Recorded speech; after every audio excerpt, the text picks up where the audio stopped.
ನಮಸ್ಕಾರ, ನಾನು ಹರೀಶ್ ನಾಗರಾಜು. ನ್ಯೂಸು ನಿಮ್ಮೆಲ್ಲರಿಗೂ ಸ್ವಾಗತ. ಪ್ರೀತಿಯಿಂದ ನನ್ನ ಹರಿ ಅಂತ ಕರೀತಾರೆ. ನನ್ನ ಜೊತೆ ಕುಳಿತುಕೊಳ್ಳುವ ಸೆಲೆಬ್ರಿಟಿಗಳ ಕಥೆ ಇದು ಹರಿಕಥೆ. ನಿಮ್ಮೆಲ್ಲರಿಗೂ ಸ್ವಾಗತ. ಈ ಹರಿಕಥೆಯ ಅತಿಥಿ ನನಗೊಂದು 25 ವರ್ಷದ ಪರಿಚಯ ಇರೋರು. ನನ್ನೊಬ್ಬನಿಗೆ ಅಲ್ಲ, ಜಗತ್ತಿಗೆ ಪರಿಚಯ ಇರೋರು. ಯಾಕೆ ಅಂದರೆ ಅವ್ರು ಯಾರಿಗಾದ್ರೂ ಪನಿಷ್ಮೆಂಟ್ ಕೊಡೋ ಅಧಿಕಾರ ಅವ್ರಿಗಿದೆ. ಯಾಕೆಂದರೆ ಅವರೊಬ್ಬ ಪ್ರೊಫೆಸರ್. ತಪ್ಪು ಮಾಡಿದ್ರೆ ಬೈತಾರೆ ಅಫ್ಕೋರ್ಸ್, ಮತ್ತು ಚೆನ್ನಾಗಿದ್ರೆ ಹೊಗಳ್ತಾರೆ. ಬಿಕಾಸ್ ಅವರೊಬ್ಬ ಸ್ಟೇಜ್ ಆ್ಯಂಕರ್, ನಿರೂಪಣಗಾರ್ತಿಯಾಗಿ ಕೆಲಸ ಮಾಡಿರೋರು. ಹಲವಾರು ರಂಗದಲ್ಲಿ ತಮ್ಮದೇ ಛಾಪನ್ನು ಮೂಡಿಸಿರೋರು, ಸ್ಪೆಷಲಿ ಆನ್ ಸಿನಿಮಾ. ಸರಿಸುಮಾರು ಲೆಕ್ಕ ಗೊತ್ತಿಲ್ಲ, ಆದರೆ 50ರಷ್ಟಾರು ಸಿನಿಮಾ ಹತ್ತತ್ರಕ್ಕೆ ಅವರು ಆ್ಯಕ್ಟ್ ಮಾಡಿದ್ದುಂಟು. ಆದರೆ ನನ್ನ ಕ್ವಶನ್ ಇವತ್ತರೆಗೂ ಕಾಡ್ತಿರೋದೇನಪ್ಪ ಅಂದರೆ, ಇದುವರೆಗೂ ಎಲ್ಲೂ ಅವರ ಬದುಕು, ಅವರ ಬಯಕೆ, ಅವರ ಆಗು ಹೋಗುಗಳ ಬಗ್ಗೆ ಎಲ್ಲೂ ಮಾತಾಡಿಲ್ಲ ಅಂತ. ಹಾಗಾಗಿ ಒಂದು ಪ್ರೀತಿ ಆಹ್ವಾನದೊಂದಿಗೆ ನನ್ನ ಜೊತೆ ಬಂದು ಕೂತಿದ್ದಾರೆ ಈ ಹರಿಕಥೆಯ ಅತಿಥಿ doctor Vatsala Mohan. How are you? Fine. ನೀವು ಹೆಂಗೆ ಎಲ್ಲ ಕಡೆನೂ ಕಾಣಿಸ್ಕೋತೀರಿ, ಆದ್ರೆ ಇದುವರೆಗೂ ಯಾರ ಕೈಗೂ ಸಿಕ್ಕಿಲ್ವಾ ಅಂತ? ಹಾಗೇನಿಲ್ಲ. ಓಕೆ. ನಾನು ಸಿಕ್ಕೋದು ನನ್ನ ವಿದ್ಯಾರ್ಥಿಗಳಿಗೆ ಮಾತ್ರ. ಯಾಕೆಂದರೆ ಟೀಚಿಂಗ್ ಅನ್ನೋದು ನನ್ನ ಪ್ಯಾಷನ್. ಅದೇ ಈಗ ನಿರೂಪಣೆ ಇರ್ಬೋದು, ಅಥವಾ ಥಿಯೇಟರ್ ಆ್ಯಕ್ಟಿಂಗ್ ಇರ್ಬೋದು, ಅಥವಾ ಫಿಲ್ಮ್ ಇರ್ಬೋದು, ಕಿರುತೆರೆ ಇರ್ಬೋದು, ಅಥವಾ ನನ್ನ ಅತ್ಯಂತ ಪ್ರೀತಿಯ ಕ್ಷೇತ್ರ ಫೋಕ್ಲೋರ್, ಜಾನಪದ ಇರ್ಬೋದು, ಬರವಣಿಗೆ ಇರ್ಬೋದು. ಇವೆಲ್ಲಕ್ಕೂ ಮೂಲ ನಾವು ಮಾಡೋ ಪಾಠ ಟೀಚಿಂಗ್. ಸೊ ಹಾಗಾಗಿ ಒಂದಕ್ಕೊಂದಕ್ಕೆ ಸಂಬಂಧ ಇರೋವಂಥದ್ದು. ಈಗ ಒಂದು ಸ್ವಲ್ಪ ದಿವಸದಿಂದ ನಂಗೆ ಬರೆಯೋಕ್ಕಾಗಿಲ್ಲ, ಹೆಚ್ಚು ಬರೆಯೋಕ್ಕಾಗಿಲ್ಲ. ಆದರೆ ತುಡಿತಾ ಇದೆ, ಸಾಕಷ್ಟು ವಿಷಯಗಳಿದೆ ಬರಿಬೇಕು ಅಂತ. ನಾನಾ ಕಾರಣಗಳಿಂದ ಒಂದಷ್ಟು ಬರವಣಿಗೆಯಲ್ಲಿ ತೊಡಗಿಸ್ಕೊಳ್ಳೋಕ್ಕಾಗಿಲ್ಲ. ಅದು ಬಿಟ್ಟರೆ ಆ್ಯಸ್ ಯೂಶುವಲ್ ಟೀಚರ್ ಯಾವಾಗಲೂ ನಾನು ಅದೇ ಹೇಳ್ತೀನಿ, ನಂಗೆ 25 ವರ್ಷದ ಮೇಲೆ ವಯಸ್ಸೇ ಆಗಲ್ಲ ಅಂತ. ಹಾಗೆ ಇದ್ದೀರಾ ಕೂಡ, ಇಟ್ ಕೌಂಟ್ಸ್. ಹಾಗೆ ಇದ್ದೀರಾ ಯಾವಾಗಲೂ ಕೂಡ. Let us know. ಅಂದರೆ ಇವತ್ತು ಜಗತ್ತಿಗೆ ಗೊತ್ತಾಗಲಿ, ನಿಮ್ಮ ಅಭಿನಯ, ನಿಮ್ಮ ಪಾತ್ರದ ಮೂಲಕ ಜನರಿಗೆ ಪರಿಚಿತರು. ಆದರೆ ಯಾರು ವತ್ಸಲಾ ಮೋಹನ್, ಎಲ್ಲಿಂದ ಬಂದವರು ವತ್ಸಲಾ ಮೋಹನ್, ಅವರ ಹಿನ್ನೆಲೆ ತಿಳ್ಕೊಳ್ಳೋ ಬಯಕೆ ಅಂತೂ ಇದ್ದೇ ಇರುತ್ತೆ ಎಲ್ರಿಗೂ ಕೂಡ. What's your family? ಏನು ನಿಮ್ಮ ಹಿಂದಿನ ಫ್ಯಾಮಿಲಿಯ ಕಥೆ ಹೇಳಿ ನಮಗೆ. ನನ್ನ ಫ್ಯಾಮಿಲಿ, ನನ್ನ ಕುಟುಂಬ ಭಾಳ ಪುಟ್ಟ ಕುಟುಂಬ. ನಾನು, ನಮ್ಮಪ್ಪ, ನಮ್ಮಮ್ಮ, ಇದು ಒಂದು ಪುಟ್ಟ ಕುಟುಂಬ. ಒಬ್ಳೇ ಮಗಳು? ಒಬ್ಳೇ ಮಗಳು. ಓಕೆ. ಎಲ್ಲಿಯವರು? ನಾವು ಹುಟ್ಟಿ ಬೆಳೆದಿದ್ದೆಲ್ಲ ಬೆಂಗಳೂರೇ, ಬಸವನಗುಡಿ. ಹಳೆ ಬೆಂಗಳೂರಿನ ಜಾಗ ಅದು. ನಮ್ಮಮ್ಮ ಹೇಳೋರು, ಎನ್.ಆರ್. ಕಾಲೋನಿ ಗೌರ್ಮೆಂಟ್ ಹಾಸ್ಪಿಟ್ಲಲ್ಲಿ ಎಲ್ಲರೂ ನಮ್ಮ ಮನೆ ಮಕ್ಕಳೆಲ್ಲ ಹುಟ್ಟಿದ್ದು.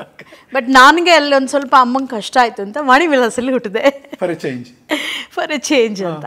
ಬಟ್ ಮೂಲತಃ ಅಣ್ಣ, ಐ ಮೀನ್ ನಮ್ಮ ತಂದೆ ಮೈಸೂರವರು, ಪ್ರಾಪರ್ ಮೈಸೂರವರು, ಅಗ್ರಹಾರದವರು. ಅಮ್ಮ ಸೋಸ್ಲೆ, ತಿರುಮಕೂಡು. ಹಾಂ, ಅಂದರೆ ಅವ್ರು ಓದಿ ಬೆಳೆದಿದ್ದೆಲ್ಲ ಅವರು ಮಂಡ್ಯ, ನರಸೀಪುರದ ಹತ್ರ ಇದೆ, ಮಠ ಕೂಡ ಇದೆ. ಸೊ ಇದು ನನ್ನ ಹಿನ್ನೆಲೆ. ಹೇಗಿತ್ತು ಚಿಕ್ಕ ವಯಸ್ಸಿನ ವತ್ಸಲ? ಹೇಗಿದ್ರು ಚಿಕ್ಕ ವಯಸ್ಸಿನ ವತ್ಸಲ ಅಂತಂದರೆ, ನಮ್ಮ ಮನೆಯವರೆಲ್ಲ ಕರ್ಮಠದವರೇ. ಆದರೆ ನಾನು ಯಾವತ್ತೂ ಆ ಥರ ಬೆಳಿಲಿಲ್ಲ. ಬಹಳ ಮುಕ್ತವಾಗಿ, ಅಂದರೆ ಖುಷಿಯಾಗಿ ಪ್ರೀತಿಯಿಂದ ಬೆಳೆದವಳು, ಒಬ್ಳೆ ಮಗಳು. ಸೊ ಪ್ಯಾಂಪರಿಂಗ್ ಇತ್ತು? ಪ್ಯಾಂಪರಿಂಗ್ ತುಂಬ ಇತ್ತು. ಆದರೆ ಅಷ್ಟೇ ಕಷ್ಟ ಪರಿಚಯ ಆಗೋದು. ನಾವೇನು ಭಾಳ ದೊಡ್ಡ ಶ್ರೀಮಂತ ಕುಟುಂಬದವರಂತೂ ಅಲ್ವೇ ಅಲ್ಲ, ಭಾಳ ಪುಟ್ಟ ಒಂದು ಸಣ್ಣ ಫ್ಯಾಮಿಲಿ. ಬಟ್ ಅತ್ಯಂತ ಶ್ರೀಮಂತವಾದದ್ದು ಅಂದರೆ ನಾ ಹೇಳದ್ನಲ್ಲ, ಮೈಸೂರು, ಸೋಸ್ಲೆ, ತಿರುಮಕೂಡ್ಲು. ಕಲ್ಚರ್ ತುಂಬಾ ಅಂದರೆ ಪ್ರತಿಯೊಂದು, ಅಂದರೆ ನಮ್ಮ ಕನ್ನಡದ ಸಂಸ್ಕೃತಿ ಅಂತ ಹೇಳ್ತೀವಲ್ಲ, ಆ ಕನ್ನಡದ ಸಂಸ್ಕೃತಿಯಲ್ಲಿ ಅದ್ದಿ ಬೆಳೆದವಳು ನಾನು. ಈ ಅಗ್ರಹಾರ, ಸೋಸ್ಲೆ ಅಂತೆಲ್ಲ ಅಂದಾಗ ನಮ್ಗೆ ತಕ್ಷಣಕ್ಕೆ ಅನ್ಸೋದೇನಪ್ಪ ಅಂದರೆ, ಆ ಕುಟುಂಬದ ಹೆಣ್ಮಗಳು ಈ ನೇಮನಿಷ್ಠೆಗಳು ಅಂತ ಇರುತ್ತಲ್ಲ ಕುಟುಂಬದಲ್ಲಿ ಅಥವಾ ಸಂಪ್ರದಾಯದ ಚೌಕಟ್ಟಿನಲ್ಲಿ, ಆ ಫ್ರೇಮಲ್ಲೇ ಬದುಕಿರೋರು ಅಂತ ಅನಿಸ್ಬಿಡುತ್ತೆ. ಹೌದಾ ಅಂತ? ಇಲ್ಲ, ಹಂಗೆ ಇಲ್ಲ, ಇಲ್ವೇ ಇಲ್ಲ. ಅಂದ್ರೆ ಹಿಂಗೆ ಫಾಲೋ ಮಾಡಬೇಕು, ಹಿಂಗೆ ಇರುತ್ತೆ ಮನೆದೊಂದು ಚೌಕಟ್ಟು ಅಂತ, ಆ ಥರದ್ದೇ ಆಯ್ತಾ? ಇಲ್ಲ, ನಾನು ಒಂದು ಸೆಕೆಂಡ್ PUC ವರ್ಗು ನಮ್ಮನೆ ಹೇಗಿತ್ತು ಅಂತ ಹೇಳಿದ್ರೆ, ತೀರಾ ಅಂದರೆ ಸಂಪ್ರದಾಯ ಕುಟುಂಬ ಆಗಿರೋದ್ರಿಂದ ನಾನು ಒಂದು ಪಕ್ಕದ ಮನೇಲಿ ನೀರು ಕುಡ್ದಿರ್ಲಿಲ್ಲ. ಅಂದರೆ ಅಷ್ಟರ ಮಟ್ಟಿಗೆ ಕರ್ಮಠದಲ್ಲಿ ಬೆಳೆದಿದ್ದು. ಅಂದರೆ ಹಾಗೆ ರೂಢಿ ಅದು ನಮಗೇನು ತೊಂದರೆ ಆಗ್ತಿದೆ ಅಂತ ಏನೂ ಅನ್ನಿಸ್ತಾ ಇರಲಿಲ್ಲ. ಆಮೇಲೆ ನಾವು ರಾಜಾಜಿನಗರದಲ್ಲಿ ನಮ್ಮ ಮನೆ ಇದ್ದಿದ್ದು, ಅಣ್ಣ ನಮ್ಮ ಮನೆ ಇದ್ದಿದ್ದು. ಅಲ್ಲಿ ಹೇಗೆ ಅಂತಂದರೆ ಇವಾಗ ಅದು ಬಸವೇಶ್ವರ ನಗರ, ಆದರೆ ಅದ್ರ ಮುಂಚೆ ಅದ್ರ ಹೆಸರು ಸಾನೆಗುರನಹಳ್ಳಿ ಅಂತ. ಅಲ್ಲಿ ನಾನು ತುಂಬ ಓದಿ ಬೆಳೆದಿದ್ದು. ಅಂದರೆ ಶಿವನಹಳ್ಳಿ ಸ್ಕೂಲಲ್ಲಿ, ಗೌರ್ಮೆಂಟ್ ಸ್ಕೂಲಲ್ಲಿ ನಾನು ಓದಿದ್ದು. ಅದು ಶಿವನಹಳ್ಳಿ, ಅದು ಹಳ್ಳಿ, ಇದು ಹಳ್ಳಿ. ಟಿಪಿಕಲ್ ನೀವು ಇವತ್ತಿನ ದಿವಸ ಪಾಶ್ ಬೆಂಗಳೂರು ಇರ್ಬೋದು ಅದು, ಆದರೆ ಹೇಗೆ ನಮ್ಮ ಬಸವನಗುಡಿ ಸುಂಕೇನಹಳ್ಳಿನೋ ಇವತ್ತು ಅದು ಬಸವನಗುಡಿ ಆಗಿದೆ, ಬುಲ್ ಟೆಂಪಲ್ ರೋಡ್ ಆಗಿದೆ. It's not bull temple road, ಯಾವತ್ತಿದ್ರೂ ಅದು ಬಸವನಗುಡಿಯೇ. ಹಾಗೆ ಇದು ಸಹಿತ ಸಾನೆಗುರನಹಳ್ಳಿ. ಅದು ಅಲ್ಲಿ ಇಡೀ ಹಳ್ಳಿಯಲ್ಲಿ ಗೊಲ್ರಿದ್ರು, 99% ಗೊಲ್ರು. 2 ಮನೆ ಬ್ರಾಹ್ಮಣರ ಮನೆ ಇತ್ತು, ಒಂದು ನಮ್ಮ ಮನೆ, ಇನ್ನೊಂದು ಅಲ್ಲಿ ವೇಣುಗೋಪಾಲ ಸ್ವಾಮಿ ದೇವಸ್ಥಾನ ಇತ್ತು. ಆ ದೇವಸ್ಥಾನದಲ್ಲಿ ಒಬ್ರು ಅರ್ಚಕರಿದ್ರು. ನಮ್ಮಿಬ್ಬರ ಮನೆ ಮಾತ್ರ ಅಲ್ಲಿ ಇದ್ದಿದ್ದು ಬ್ರಾಹ್ಮಣರ ಮನೆ. ನಾವಿದ್ದಿದ್ದು ಆ ಊರಿನ ಪಟೇಲ್ರಿದ್ರು. ಆ ಪಟೇಲ್ರಿಗೆ ಬಂದಿದ್ದಂತಹ ಭಾಗದ ಒಂದು ಮನೆಯಲ್ಲಿ ನಾವು ಬಾಡಿಗೆಗಿದ್ದಿದ್ದು. ಇಷ್ಟೇ. ಎಷ್ಟು ಚಂದ ಇತ್ತು ಅಂತ ಹೇಳಿದ್ರೆ, ನನಗೆ ಒಂದು ಫೋಕ್ಲೋರನ್ನು ನಾನು ಮೈದುಂಬ್ಕೊಳ್ಳೋದಕ್ಕೆ ಅದ್ರದ್ದು ಒಂದು ಕಾರಣ, ಒಂದು ಸೋಸ್ಲೆ, ಮಳವಳ್ಳಿ, ಮದ್ದೂರು, ಮಂಡ್ಯ, ಇಲ್ಲೆಲ್ಲ ಈ ಮಂಟೇಸ್ವಾಮಿ ಮಲೆಮಹದೇಶ್ವರನ ಒಂದು ಬರುತ್ತೆ. ಹಾಗೆ ಇಲ್ಲೂ ಪ್ರತಿಯೊಂದು ಸಣ್ಣ ಪುಟ್ಟದೊಂದು ಆಚರಣೆ, ಹಬ್ಬ ಹರಿದಿನ ಆದ್ರೂ ಸೋಬಾನೆ ಹಾಡೋರು ಹಳ್ಳಿನಲ್ಲಿ. ನಿಮಗೆ ಇವತ್ತಿಗೂ ನಾನು ಅದನ್ನು ಹೇಳಿದ್ರೆ ಬಹುಶಃ ಅಲ್ಲಿರೋರಿಗೆ ನಂಬಿಕೆ ಬರುತ್ತೋ ಇಲ್ಲೋ ನಂಗೆ ಗೊತ್ತಿಲ್ಲ. ಅಷ್ಟು ಅದ್ಭುತವಾಗಿದ್ದಂತಹ ಜಾಗ. ಬಟ್ ಅದನ್ನ ಗ್ರಹಿಸ್ತಾ ಇದ್ರಿ, ನೋಡ್ತಾ ಇದ್ರಿ? ಹೌದು, ಹಾಡ್ತಿದ್ವಿ ನಾವೆಲ್ಲ.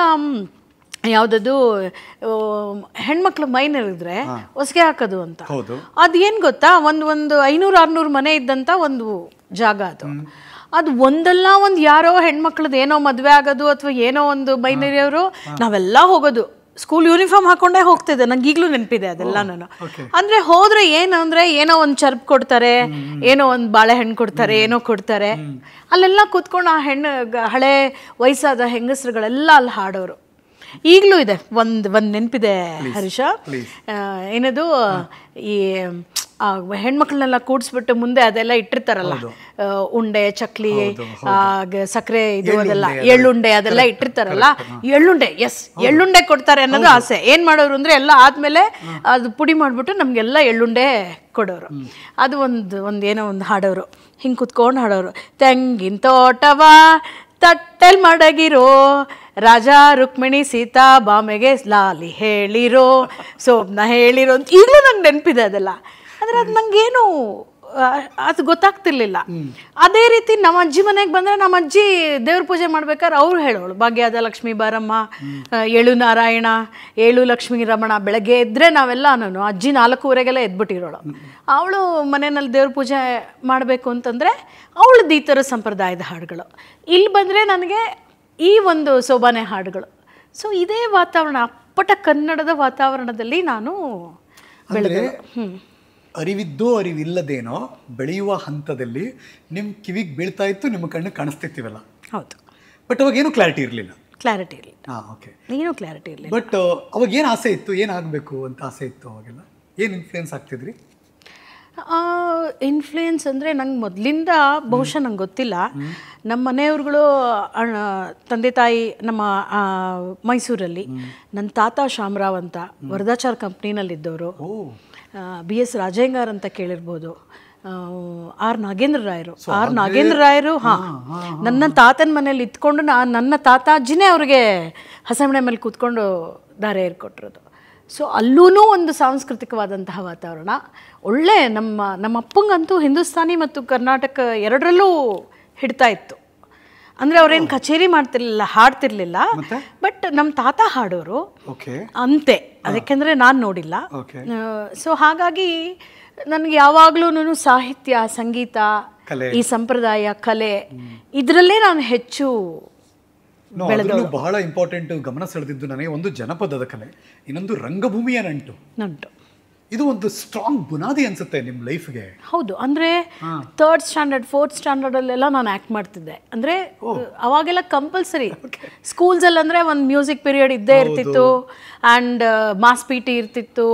ಅಂದರೆ ಸ್ಪೋರ್ಟ್ಸು, ಕಲ್ಚರ್ ಎಲ್ಲದಕ್ಕೂ ಎಷ್ಟು ಬೆಲೆ ಕೊಡೋರು ಅಂದರೆ, ಬಟ್ ಇವತ್ತಿನ ಥರದಲ್ಲಿ ಇಲ್ವೇ ಇಲ್ಲ. 10ನೇ ಕ್ಲಾಸ್ವರೆಗೂ ಅಂತೂ ನಮಗೆ ಅವಾಗೆಲ್ಲ ಯಾವ ಕಾನ್ಸೆಪ್ಟ್ ಇರಲಿಲ್ಲ. ಸೈನ್ಸ್ ಓದಬೇಕು, ಕಾಮರ್ಸ್ ಓದಬೇಕು, ಆರ್ಟ್ಸ್ ತಗೋಬೇಕು, ಹಾಗೆಲ್ಲ ಎಂಥದ್ದು ಇಲ್ಲ. ಒಟ್ಟಾರೆ ಬದುಕನ್ನು ಕಟ್ಕೊಡೋರು, ಒಟ್ಟಾರೆ ಬದುಕನ್ನು ಕಟ್ಕೊಡೋರು. ಇಡೀ ದಿನ ಬಿಸಿ ಇರ್ತಿದ್ರಿ? ಇಡೀ ದಿನ ಸ್ಕೂಲ್ಗೆ ಹೋಗು, ಮುಗಿಸ್ಕೊಂಬಂದು ಆಟ ಆಡು, ಇಲ್ಲ ಸಂಗೀತ ಕೇಳು, ಇಲ್ಲ ಇನ್ನೇನೋ, ಈ ಕ್ಲಾಕ್ ಇದ್ದೇ ಇರ್ತಿತ್ತು. ಎಲ್ಲಿ ಟರ್ನಿಂಗ್ ಪಾಯಿಂಟು ಅಂದರೆ suddenly one day you realised, ಗುರು ನಾನು ಇಲ್ಲಿ ಹೋಗ್ತಾ ಇದ್ದೀನಿ, ಈ ರೂಟ್ ಕರೆಕ್ಟ್ ನನಗೆ ಅಂತ ಯಾವಾಗ ಅನ್ಸಿದ್ದು? ನಾವು ಆಡ್ತಿದ್ದು 2 ಮೇಜರ್ ಆಟ ಫ್ರೆಂಡ್ಸ್ ಎಲ್ಲ. ಒಂದು ಟೀಚರ್ ಆಟ, ಇನ್ನೊಂದು ಮನೆ ಆಟ. ಕರೆಕ್ಟ್. ಓಕೆ, ಅದರಲ್ಲೂ ನಾನು ಟೀಚರ್ ಆಟದಲ್ಲಿ ನನಗೆ ಟೀಚರ್ ಆಟ ತುಂಬ ಇಷ್ಟ. ಏನಕ್ಕೆ ಇಷ್ಟ ಅಂದರೆ, ನನಗೆ ಮೊದಲಿಂದ ತುಂಬ ಇಷ್ಟ ಅಂದರೆ ಸೀರೆ ತುಂಬ ಇಷ್ಟ. 3ನೇ ಕ್ಲಾಸ್ 4ನೇ ಕ್ಲಾಸ್ ಹುಡುಗಿನೂ ಸೀರೆ ಉಟ್ಕೊಂಡು ಓಡಾಡಬೇಕು ಅನ್ನೋದು ಆಸೆ. ಏನಂತ ನನ್ಗದು ಗೊತ್ತಿಲ್ಲ, ಈಗ್ಲೂ ಅದು ನಂಗೆ ನೆನಪಾಗತ್ತೆ. ಇವತ್ತು ಯಾರು ಇಲ್ಲ ಅಮ್ಮ ಎಲ್ಲ ಸೀರೆ ಉಡಿಸ್ತಿರ್ಲಿಲ್ಲ, ನಾವೇ ಫ್ರೆಂಡ್ಸು ಜೊತೆಲಿರೋರೆಲ್ಲ ನಾವುಗಳೇ, ಅಷ್ಟೇ. ಅದು ಯಾಕೆ ಟೀಚಿಂಗ್ ಬಂತು ಅಂದರೆ ಗೊತ್ತಿಲ್ಲ ಅನ್ಸುತ್ತೆ. ಅಮ್ಮನ ಮನೆ ಕಡೆಯವರೆಲ್ಲ ನಮ್ಮ ಅಮ್ಮನ ತಾತ ಅಂದರೆ ಅವರ ತಾಯಿಯ ತಂದೆ ಇದ್ದಾರಲ್ಲ, ಅಮ್ಮನ ತಾತ ಬಂದು ಕೃಷ್ಣಮೂರ್ತಿಚಾರ್ ಅಂತ ಮೇಷ್ಟ್ರು. ಈ ಕಡೆ ಎಲ್ಲಾನು ಅಬ್ಬೂರು, ಈ ಕಡೆ ಈ ಮಂಡ್ಯದ ಸುತ್ತಮುತ್ತಲು, ಮೈಸೂರಿನ ಸುತ್ತಮುತ್ತಲು, ಇಲ್ಲೆಲ್ಲ ಏನಂತಂದರೆ ಇವತ್ತಿಗೂ ಹೇಳ್ತಾರೆ ಬಡ ಬ್ರಾಹ್ಮಣ ಮೇಷ್ಟ್ರು ಅಂತಲೇ ಹೇಳೋದು. ನಮ್ಮ ಮನೆಯವ್ರುಗಳೆಲ್ಲರೂ ಒಬ್ಬರು ಟೀಚರ್ಸೇ. ಅಮ್ಮನ ಮನೆ ಕಡೆ, ಅಣ್ಣನ ಮನೆ ಕಡೆ ಅದು ನಂಗೆ ಗೊತ್ತಿದ್ದಿದ್ದು ತಾತನೇ, ಯಾಕಂದರೆ ಅಣ್ಣನೂ ಒಬ್ಬನೇ ಮಗ. ಬಟ್ ನನ್ನ ಅತ್ತೆಯರು 3 ಜನ ಇದ್ದರು, ಅಣ್ಣ ಒಬ್ಬನೇ ಮಗ. ಸೊ ಹಾಗಾಗಿ ಕಲೆ ಬಂದಿರೋದು 200% ಅಣ್ಣನ ಮನೆಯಿಂದ. ಕಲೆ ನಿಮ್ಗೆ ಅಂಟಿದ್ದು ಆಶ್ಚರ್ಯ ಅಲ್ಲ, ಟೀಚಿಂಗ್ ಪ್ರೊಫೆಷನ್ ಬಂದಿದ್ದು ಆಶ್ಚರ್ಯ ಅಲ್ಲ. ನಮ್ಮನೆ ವಾತಾವರಣನೇ ಹೀಗೆ, ಕನ್ನಡ ಶುದ್ಧವಾಗಿ ಮಾತಾಡಬೇಕು, ಬೇರೆ ಭಾಷೆ ಬೆರೀತಾನೇ ಇರಲಿಲ್ಲ, ಶುದ್ಧ ಕನ್ನಡ. ಅಲ್ಪಪ್ರಾಣ, ಮಹಾಪ್ರಾಣ ಎಲ್ಲವನ್ನು ಮನೆಯಲ್ಲೇ ತಿದ್ದವರು, ಮನೆಯಲ್ಲೇ ತಿದ್ದ. ಏನು ಶುದ್ಧ ಕನ್ನಡ ಅಂದರೆ ಏನು? ಶುದ್ಧ ಕನ್ನಡ ಅಂದರೆ ನಾನು ಸ್ಲ್ಯಾಂಗ್ ಇದೆಯಲ್ಲ, ಅದು ಶುದ್ಧ ಕನ್ನಡವೇ. ಅಂದ್ರೆ ವ್ಯಾಕರಣಬದ್ಧವಾಗಿ ಮಾತನಾಡುವುದು. ವ್ಯಾಕರಣ ಅಂದ್ರೆ ಇವಾಗ ನಾವುಗಳು ಅಲ್ಪಪ್ರಾಣ ಮಹಾಪ್ರಾಣಗಳನ್ನ ಮಾತಾಡ್ತೀವಿ, ಒಬ್ಬ ಟೀಚರ್ ಆಗಿ, ಒಬ್ಬ ಈ ತರ ಮನೆಯಲ್ಲಿ ಬೆಳೆದಿರೋರಾಗಿ ಅಲ್ಪಪ್ರಾಣ ಮಹಾಪ್ರಾಣ ಶುದ್ಧವಾಗಿ ಮಾತಾಡ್ತೀವಿ. ಅಥವಾ ನೀವು ಈ ಕಡೆ ಹಳ್ಳಿ ಭಾಗದಲ್ಲಿ ಹೋದ್ವಿ ಅಂತ ಹೇಳಿದ್ರೆ ಶುದ್ಧ ಕನ್ನಡ ಅಂತಂದ್ರೆ ಅವ್ರು ಏನ್ ಮಾತಾಡ್ತಾರೋ, ಯಾವ ಸ್ಲ್ಯಾಂಗ್ ಬಳಸ್ತಾರೋ ಅದೇ ಶುದ್ಧವಾದಂತ ಕನ್ನಡ. ಮುಂಬೈ ಕರ್ನಾಟಕ ಒಂದು ಅಂದ್ರೆ ಕಿತ್ತೂರು ಭಾಗದ ಕರ್ನಾಟಕ ಒಂದು, ಹೈದರಾಬಾದ್ ಕರ್ನಾಟಕದಲ್ಲಿ ಒಂದು ಮಿಕ್ಸ್ ಆಗ್ತಿರುತ್ತೆ, ಬಯಲುಸೀಮೆಗೆ ಬಂದ್ರೆ ಒಂದು ಮಿಕ್ಸ್ ಆಗ್ತಿರುತ್ತೆ. ಸೊ ಪ್ರತಿ ಒಂದಷ್ಟು ಕಿಲೋಮೀಟರ್ ದೂರಕ್ಕೆ ಹೋದ್ರೆ ಕನ್ನಡ ಬದಲಾಗ್ತಾ ಇದೆ. ಅಂದ್ರೆ ಉತ್ತರ ಕರ್ನಾಟಕದ ಕಡೆ ಬೇರೆ ಅಂದ್ರೆ ಇತರ ಭಾಷೆಗಳು ಬೆರೆಯುತ್ತೆ. ಈ ಕಡೆ ದಕ್ಷಿಣ ಕರ್ನಾಟಕದ ಭಾಗಕ್ಕೆ ಬಂದ್ರೆ ಇದು ದ್ರಾವಿಡ, ಮೂಲ ದ್ರಾವಿಡಗಳು ಅಂದ್ರೆ ತೆಲುಗು ಇರ್ಬೋದು, ಅದು ತಮಿಳ್ ಇರ್ಬೋದು, ಕನ್ನಡ ಇರ್ಬೋದು, ಅವೆಲ್ಲ ಒಂದೇ ಇದಕ್ಕೆ ಕುಟುಂಬಕ್ಕೆ ಸೇರಿದೋ ಅಂಥದ್ದು. ಸೊ ಹಂಗಾದಾಗ ಶುದ್ಧ ಕನ್ನಡ ಅಲ್ಲಿ ಮಾತಾಡ್ತಿಲ್ಲ ಅನ್ನೋದಕ್ಕಾಗಲ್ಲ, ಸ್ಲ್ಯಾಂಗ್ ಬೇರೆ ಬೇರೆ ಆಗುತ್ತೆ. ಇವಾಗ ನೀವು ಚಾಮರಾಜನಗರದವ್ರು, ನೀವು ಆ ಕಡೆ ಒಂಥರ ಹೇಳೋದು, ಯಾಕಾ ಬಾರಾ ಕುತ್ಕೊಳ ಅಂತ ಹಿಂಗಂತಾರೆ. ಆಮೇಲೆ ಈ ಮದ್ದೂರು ಮಳವಳ್ಳಿ ಕಡೆ ಬನ್ನಿ ನೀವು, ನೀನ್ ಕಡಿ ನೀನು ಅಂತಾರೆ. ಕಡಿ ಅಂದ್ರೆ ಎದೋಗು ನೀನು ಅಂತ ಅರ್ಥ. ಅಲ್ಲಿಂದ ಹಾ, ಅಂದ್ರೆ ಇದು ಯಾವುದೂ ಅಶುದ್ಧ ಕನ್ನಡ ಅಲ್ಲ, ತಪ್ಪು ಕನ್ನಡ ಅಲ್ಲ. ಅದು ಅಲ್ಲಿಯ ಸ್ಲ್ಯಾಂಗ್ಗಳು ಅದು ಹಂಗೆ ಇರಬೇಕು, ಆ ಕನ್ನಡ ಹಾಗೇ ಇರಬೇಕು. ಹಾಗಾಗಿ ಇದನ್ನ ನಾವೇ ಅಂದ್ರೆ ಒಂದು ವಯಸ್ಸಿಗೆ ಬಂದಾಗ, ಒಂದು ಹಂತಕ್ಕೆ ಬಂದಾಗ ನಮಗೆ ಅದು ಅರ್ಥ ಆಗಬೇಕು. ಇವಾಗ ಎಕ್ಸಾಂಪಲ್, ಇವಾಗ ಏನಾದರೂ ನೀವು ಟಿ ವಿನಲ್ಲಿ ಮಾತಾಡ್ತಿರ್ಬೇಕಾದ್ರೆ, ಇವಾಗ ಸೀರಿಯಲಲ್ಲೋ ಯಾವುದಲ್ಲೋ ಡೈಲಾಗ್ ಹೇಳಬೇಕಾದ್ರೆ ಹಕಾರ ಶಕಾರ ಬರಲಿಲ್ಲ ಅಂದರೆ ಅದು ಸರಿಯಲ್ಲ, ಅದನ್ನು ತಿದ್ಕೋಬೇಕು. ಳ ಇವಾಗ ಪಾಠ ಮಾಡ್ತಿರ್ಬೇಕಾದ್ರೆ ಹೇಳ್ತೀವಿ ರಳಕುಳ ಕ್ಷಳ ಅಂತ, ಇದ್ರಲ್ಲಿ ಬರುತ್ತೆ. ಇವಾಗ ಹಳಗನ್ನಡದಲ್ಲಿ ರಾ ಬರ್ತಿತ್ತು, ಳ ಬರ್ತಿತ್ತು. ಹೊಸಗನ್ನಡದಲ್ಲಿ ರಾನೂ ಇದೆ, ಲಾನೂ ಇದೆ. ಹಳಗನ್ನಡದಲ್ಲಿ ಉಚ್ಚಾರಣೆ ಬೇರೆ, ಅದು ಬಂಡೀರ ಅಂತ ಹೇಳ್ತಾರೆ. ಅದನ್ನು ಉಚ್ಚಾರ ಮಾಡೋದು ನೀವು ರ ಅಂತ, ವೈಬ್ರೇಷನ್ ಬರುತ್ತೆ, ರ ಬಂಡೀರ ಅಂತಾರೆ. ಅದು ಇವಾಗ ಇಲ್ವೇ ಇಲ್ಲ, ಬಳಕೆ ಇಲ್ಲ. ಆಮೇಲೆ ಲಾ ಬರುತ್ತೆ, ಲಾ ಳ ಲ 3 ತರ ಬರ್ತಾ ಇದೆ. ಳ ಲ ಓಕೆ ಈ ಳ ಇದೆಯಲ್ಲ ಮಲಯಾಳಮಲ್ಲಿದೆ, ಓಕೆ ಅರ್ಥ ಆಗ್ತಿದ್ಯಾ? ಅದೇ ಇವಾಗ ಬಳಸ್ತಾ ಇಲ್ಲ. ಹೌದು ಕರೆಕ್ಟ್. ಳ ಹಳಗನ್ನಡದಲ್ಲಿ ಇದೆ, ಅದು ಳ ನಾಲ್ಗೆ ಹಿಂಗಾಗತ್ತೆ, ಳ ಳ ಳ ಳ. ಆ ಳ ಇಲ್ಲ ಇವಾಗ. ಓಕೆ ಅಂದ್ರೆ ಇದು ತೀರಾ ಕಾಮನ್ ಪೀಪಲ್ಗೆ ಹಿಂಗೆ ಮಾತಾಡಬೇಕು ಅಂತ ಹೇಳಕ್ಕಾಗಲ್ಲ. Correct point. ಆದರೆ ಈಗ ರಾ ಇದೆ, ಲ ಇದೆ, ಲ ಇದೆ, ಲ ಇದೆಲ್ಲ ಮಾತಾಡ್ತೀವಿ. ಸೊ ಇಷ್ಟನ್ನ ನಾವು ಕೂತ್ಕೊಂಡು ಎಲ್ಲ ಹೇಳಕ್ಕಾಗೋದಿಲ್ಲ, ಚಾನ್ಸೇ ಇಲ್ಲ, ಚಾನ್ಸ್ ಇಲ್ಲ. ಈಗಿನ ವ್ಯವಸ್ಥೆಗೆ ಚಾನ್ಸ್ ಇಲ್ಲ, ಚಾನ್ಸ್ ಇಲ್ಲ. ಹಂಗ್ ನೋಡ್ತಾ ಇದೀವಿ. ಆದ್ರೆ ತೀರಾ ಹಕಾರ ಶಕಾರಗಳನ್ನ ಮರಿಬಾರ್ದು ಅಷ್ಟೇ. ಅದನ್ನೊಂದು ಸ್ವಲ್ಪ, ಅದರಲ್ಲೂ ಮಾಧ್ಯಮದಲ್ಲಿ ಇರೋರುಗಳು, ಅದು ಯಾವುದೇ ಇರ್ಬೋದು, ಅದು ಚಲನಚಿತ್ರವೇ ಇರ್ಬೋದು, ನಿಮಗೆ ಕಿರುತೆರೆ ಇರ್ಬೋದು, ನಿರೂಪಣೆ ಇರ್ಬೋದು, ಎನಿ ಡೈಲಾಗ್ ನೀವು ಹೇಳ್ತಿರ್ಬೇಕಾದ್ರೆ ಆ ಹಕಾರ ಶಕಾರಗಳ ಬಗ್ಗೆ, ಅಲ್ಪಪ್ರಾಣ ಮಹಾಪ್ರಾಣಗಳ ಬಗ್ಗೆ ಮಾತ್ರ ನಾವು ಗಮನ ಕೊಡಲೇಬೇಕು. ಯಾವ ಕ್ಷಣ ಅದು ನಾನು ಟೀಚಿಂಗ್ ನನ್ನ ಪ್ರೊಫೆಷನ್ ಆಗುತ್ತೆ ಅಂತ ಶುರುವಾದದ್ದ, ಅಥವಾ ಅದಕ್ಕೆ ಮುಂಚೆ ನಟನೆಗಿಳಿದಿದ್ದ? ನಟನೆಗಿಳಿದಿದ್ದು. ಯಾವ ವಯಸ್ಸು, ಯಾವಾಗ, ಎಲ್ಲಿ? ಅದು ಅದೇ ಅಗೈನ್ ಶಾಲೆಗುರ್ನಹಳ್ಳಿಗೆ ಬರ್ತೀವಿ. ಒಟ್ಟಾರದಲ್ಲಿ ನಮ್ಮನೆ ಎದುರುಗಡೆ ಸುಭಾಷ್ ಮುಖಿಹಾಳ್ ಅಂತಿದ್ರು, ಅವ್ರು ಇನ್ಫಾರ್ಮೇಶನ್ ಡಿಪಾರ್ಟ್ಮೆಂಟ್ ಅಲ್ಲಿ ಕೆಲಸ ಮಾಡ್ತಿದ್ರು, ವಾರ್ತಾ ಇಲಾಖೆಯಲ್ಲಿ. ಅವ್ರದ್ದೇನಂದ್ರೆ ಅವಾಗ ಕುಟುಂಬ ಕಲ್ಯಾಣ ಯೋಜನೆಯನ್ನ ತುಂಬಾ ಇದಾಗಿ ಪ್ರಚಾರ ಮಾಡ್ತಿದ್ರು. ಒಳ್ಳೆ ಹಾಡುಗಾರ ಆತಂದು ಟೀಮ್ ಇತ್ತು. ಸೊ ಪ್ರತಿದಿನ ನಮ್ಮನೆ ಎದುರುಗಡೆ ಪ್ರತಿದಿನ ಅವ್ರ ಮನೇಲಿ ಪ್ರಾಕ್ಟೀಸ್ ಮಾಡೋರು. ಏನು ಹಾಡುಗಳನ್ನ ಅವ್ರ ಟೀಮ್ ಕೂತ್ಕೊಂಡು ತಬ್ಲಾ ಇರೋದು, ಹಾರ್ಮೋನಿಯಂ ಇರೋದು, ಅವ್ರು ಹಾಡೋರು, ಗಂಡ ಹೆಂಡತಿ ಇಬ್ರು ಹಾಡೋರು. ನನಗೆ ಕ್ಯೂರಿಯಾಸಿಟಿ, ಸಂಜೆ ಸ್ಕೂಲಿಂದ ಬಾ ಅವ್ರ ಮನೆಗೆ ಹೋಗಿ ಕೂತ್ಕೋ. ಸೊ ಅವ್ರ ಜೊತೆ ನಾನು ಹಾಡು. ಸೊ ಹಿಂಗಾಗಿ ನಾನೇನು ಮಾಡಿದೆ, ಒಂದ್ಸಲಿ ಅವ್ರು ನನ್ನನ್ನು ಇದಕ್ಕೆ ಕರ್ಕೊಂಡು ಹೋದ್ರು, ಬಾ ನನ್ನ ಜೊತೆ ರೆಕಾರ್ಡಿಂಗಲ್ಲಿ ಹಾಡುವಿ ಅಂತೆ, ನಾನು ಇನ್ಫಾರ್ಮೇಷನ್ ಡಿಪಾರ್ಟ್ಮೆಂಟ್ಗೆ ಕರ್ಕೊಂಡು ಹೋಗ್ತೀನಿ ಬಾ ಅಂತ. ಸೊ ಇನ್ಫಾರ್ಮೇಷನ್ ಡಿಪಾರ್ಟ್ಮೆಂಟಿಂದನೇ ಅಲ್ಲೇ ನನ್ನ ಕಪ್ಪಣ್ಣ ಪರಿಚಯ ಆಗಿತ್ತು. ಅಲ್ಲಿಂದ ಶುರುವಾಯಿತು. ಸೊ ಆ ಟೈಮ್ ಏನಂದರೆ ಕಪ್ಪಣ್ಣ ನಾನು ಹಾಡೋಕ್ಕಿಂತ ಹೆಚ್ಚಾಗಿ ಮಾಸ್ತಿಗೆ ಜ್ಞಾನಪೀಠ ಪ್ರಶಸ್ತಿ ಬಂದಿತ್ತು.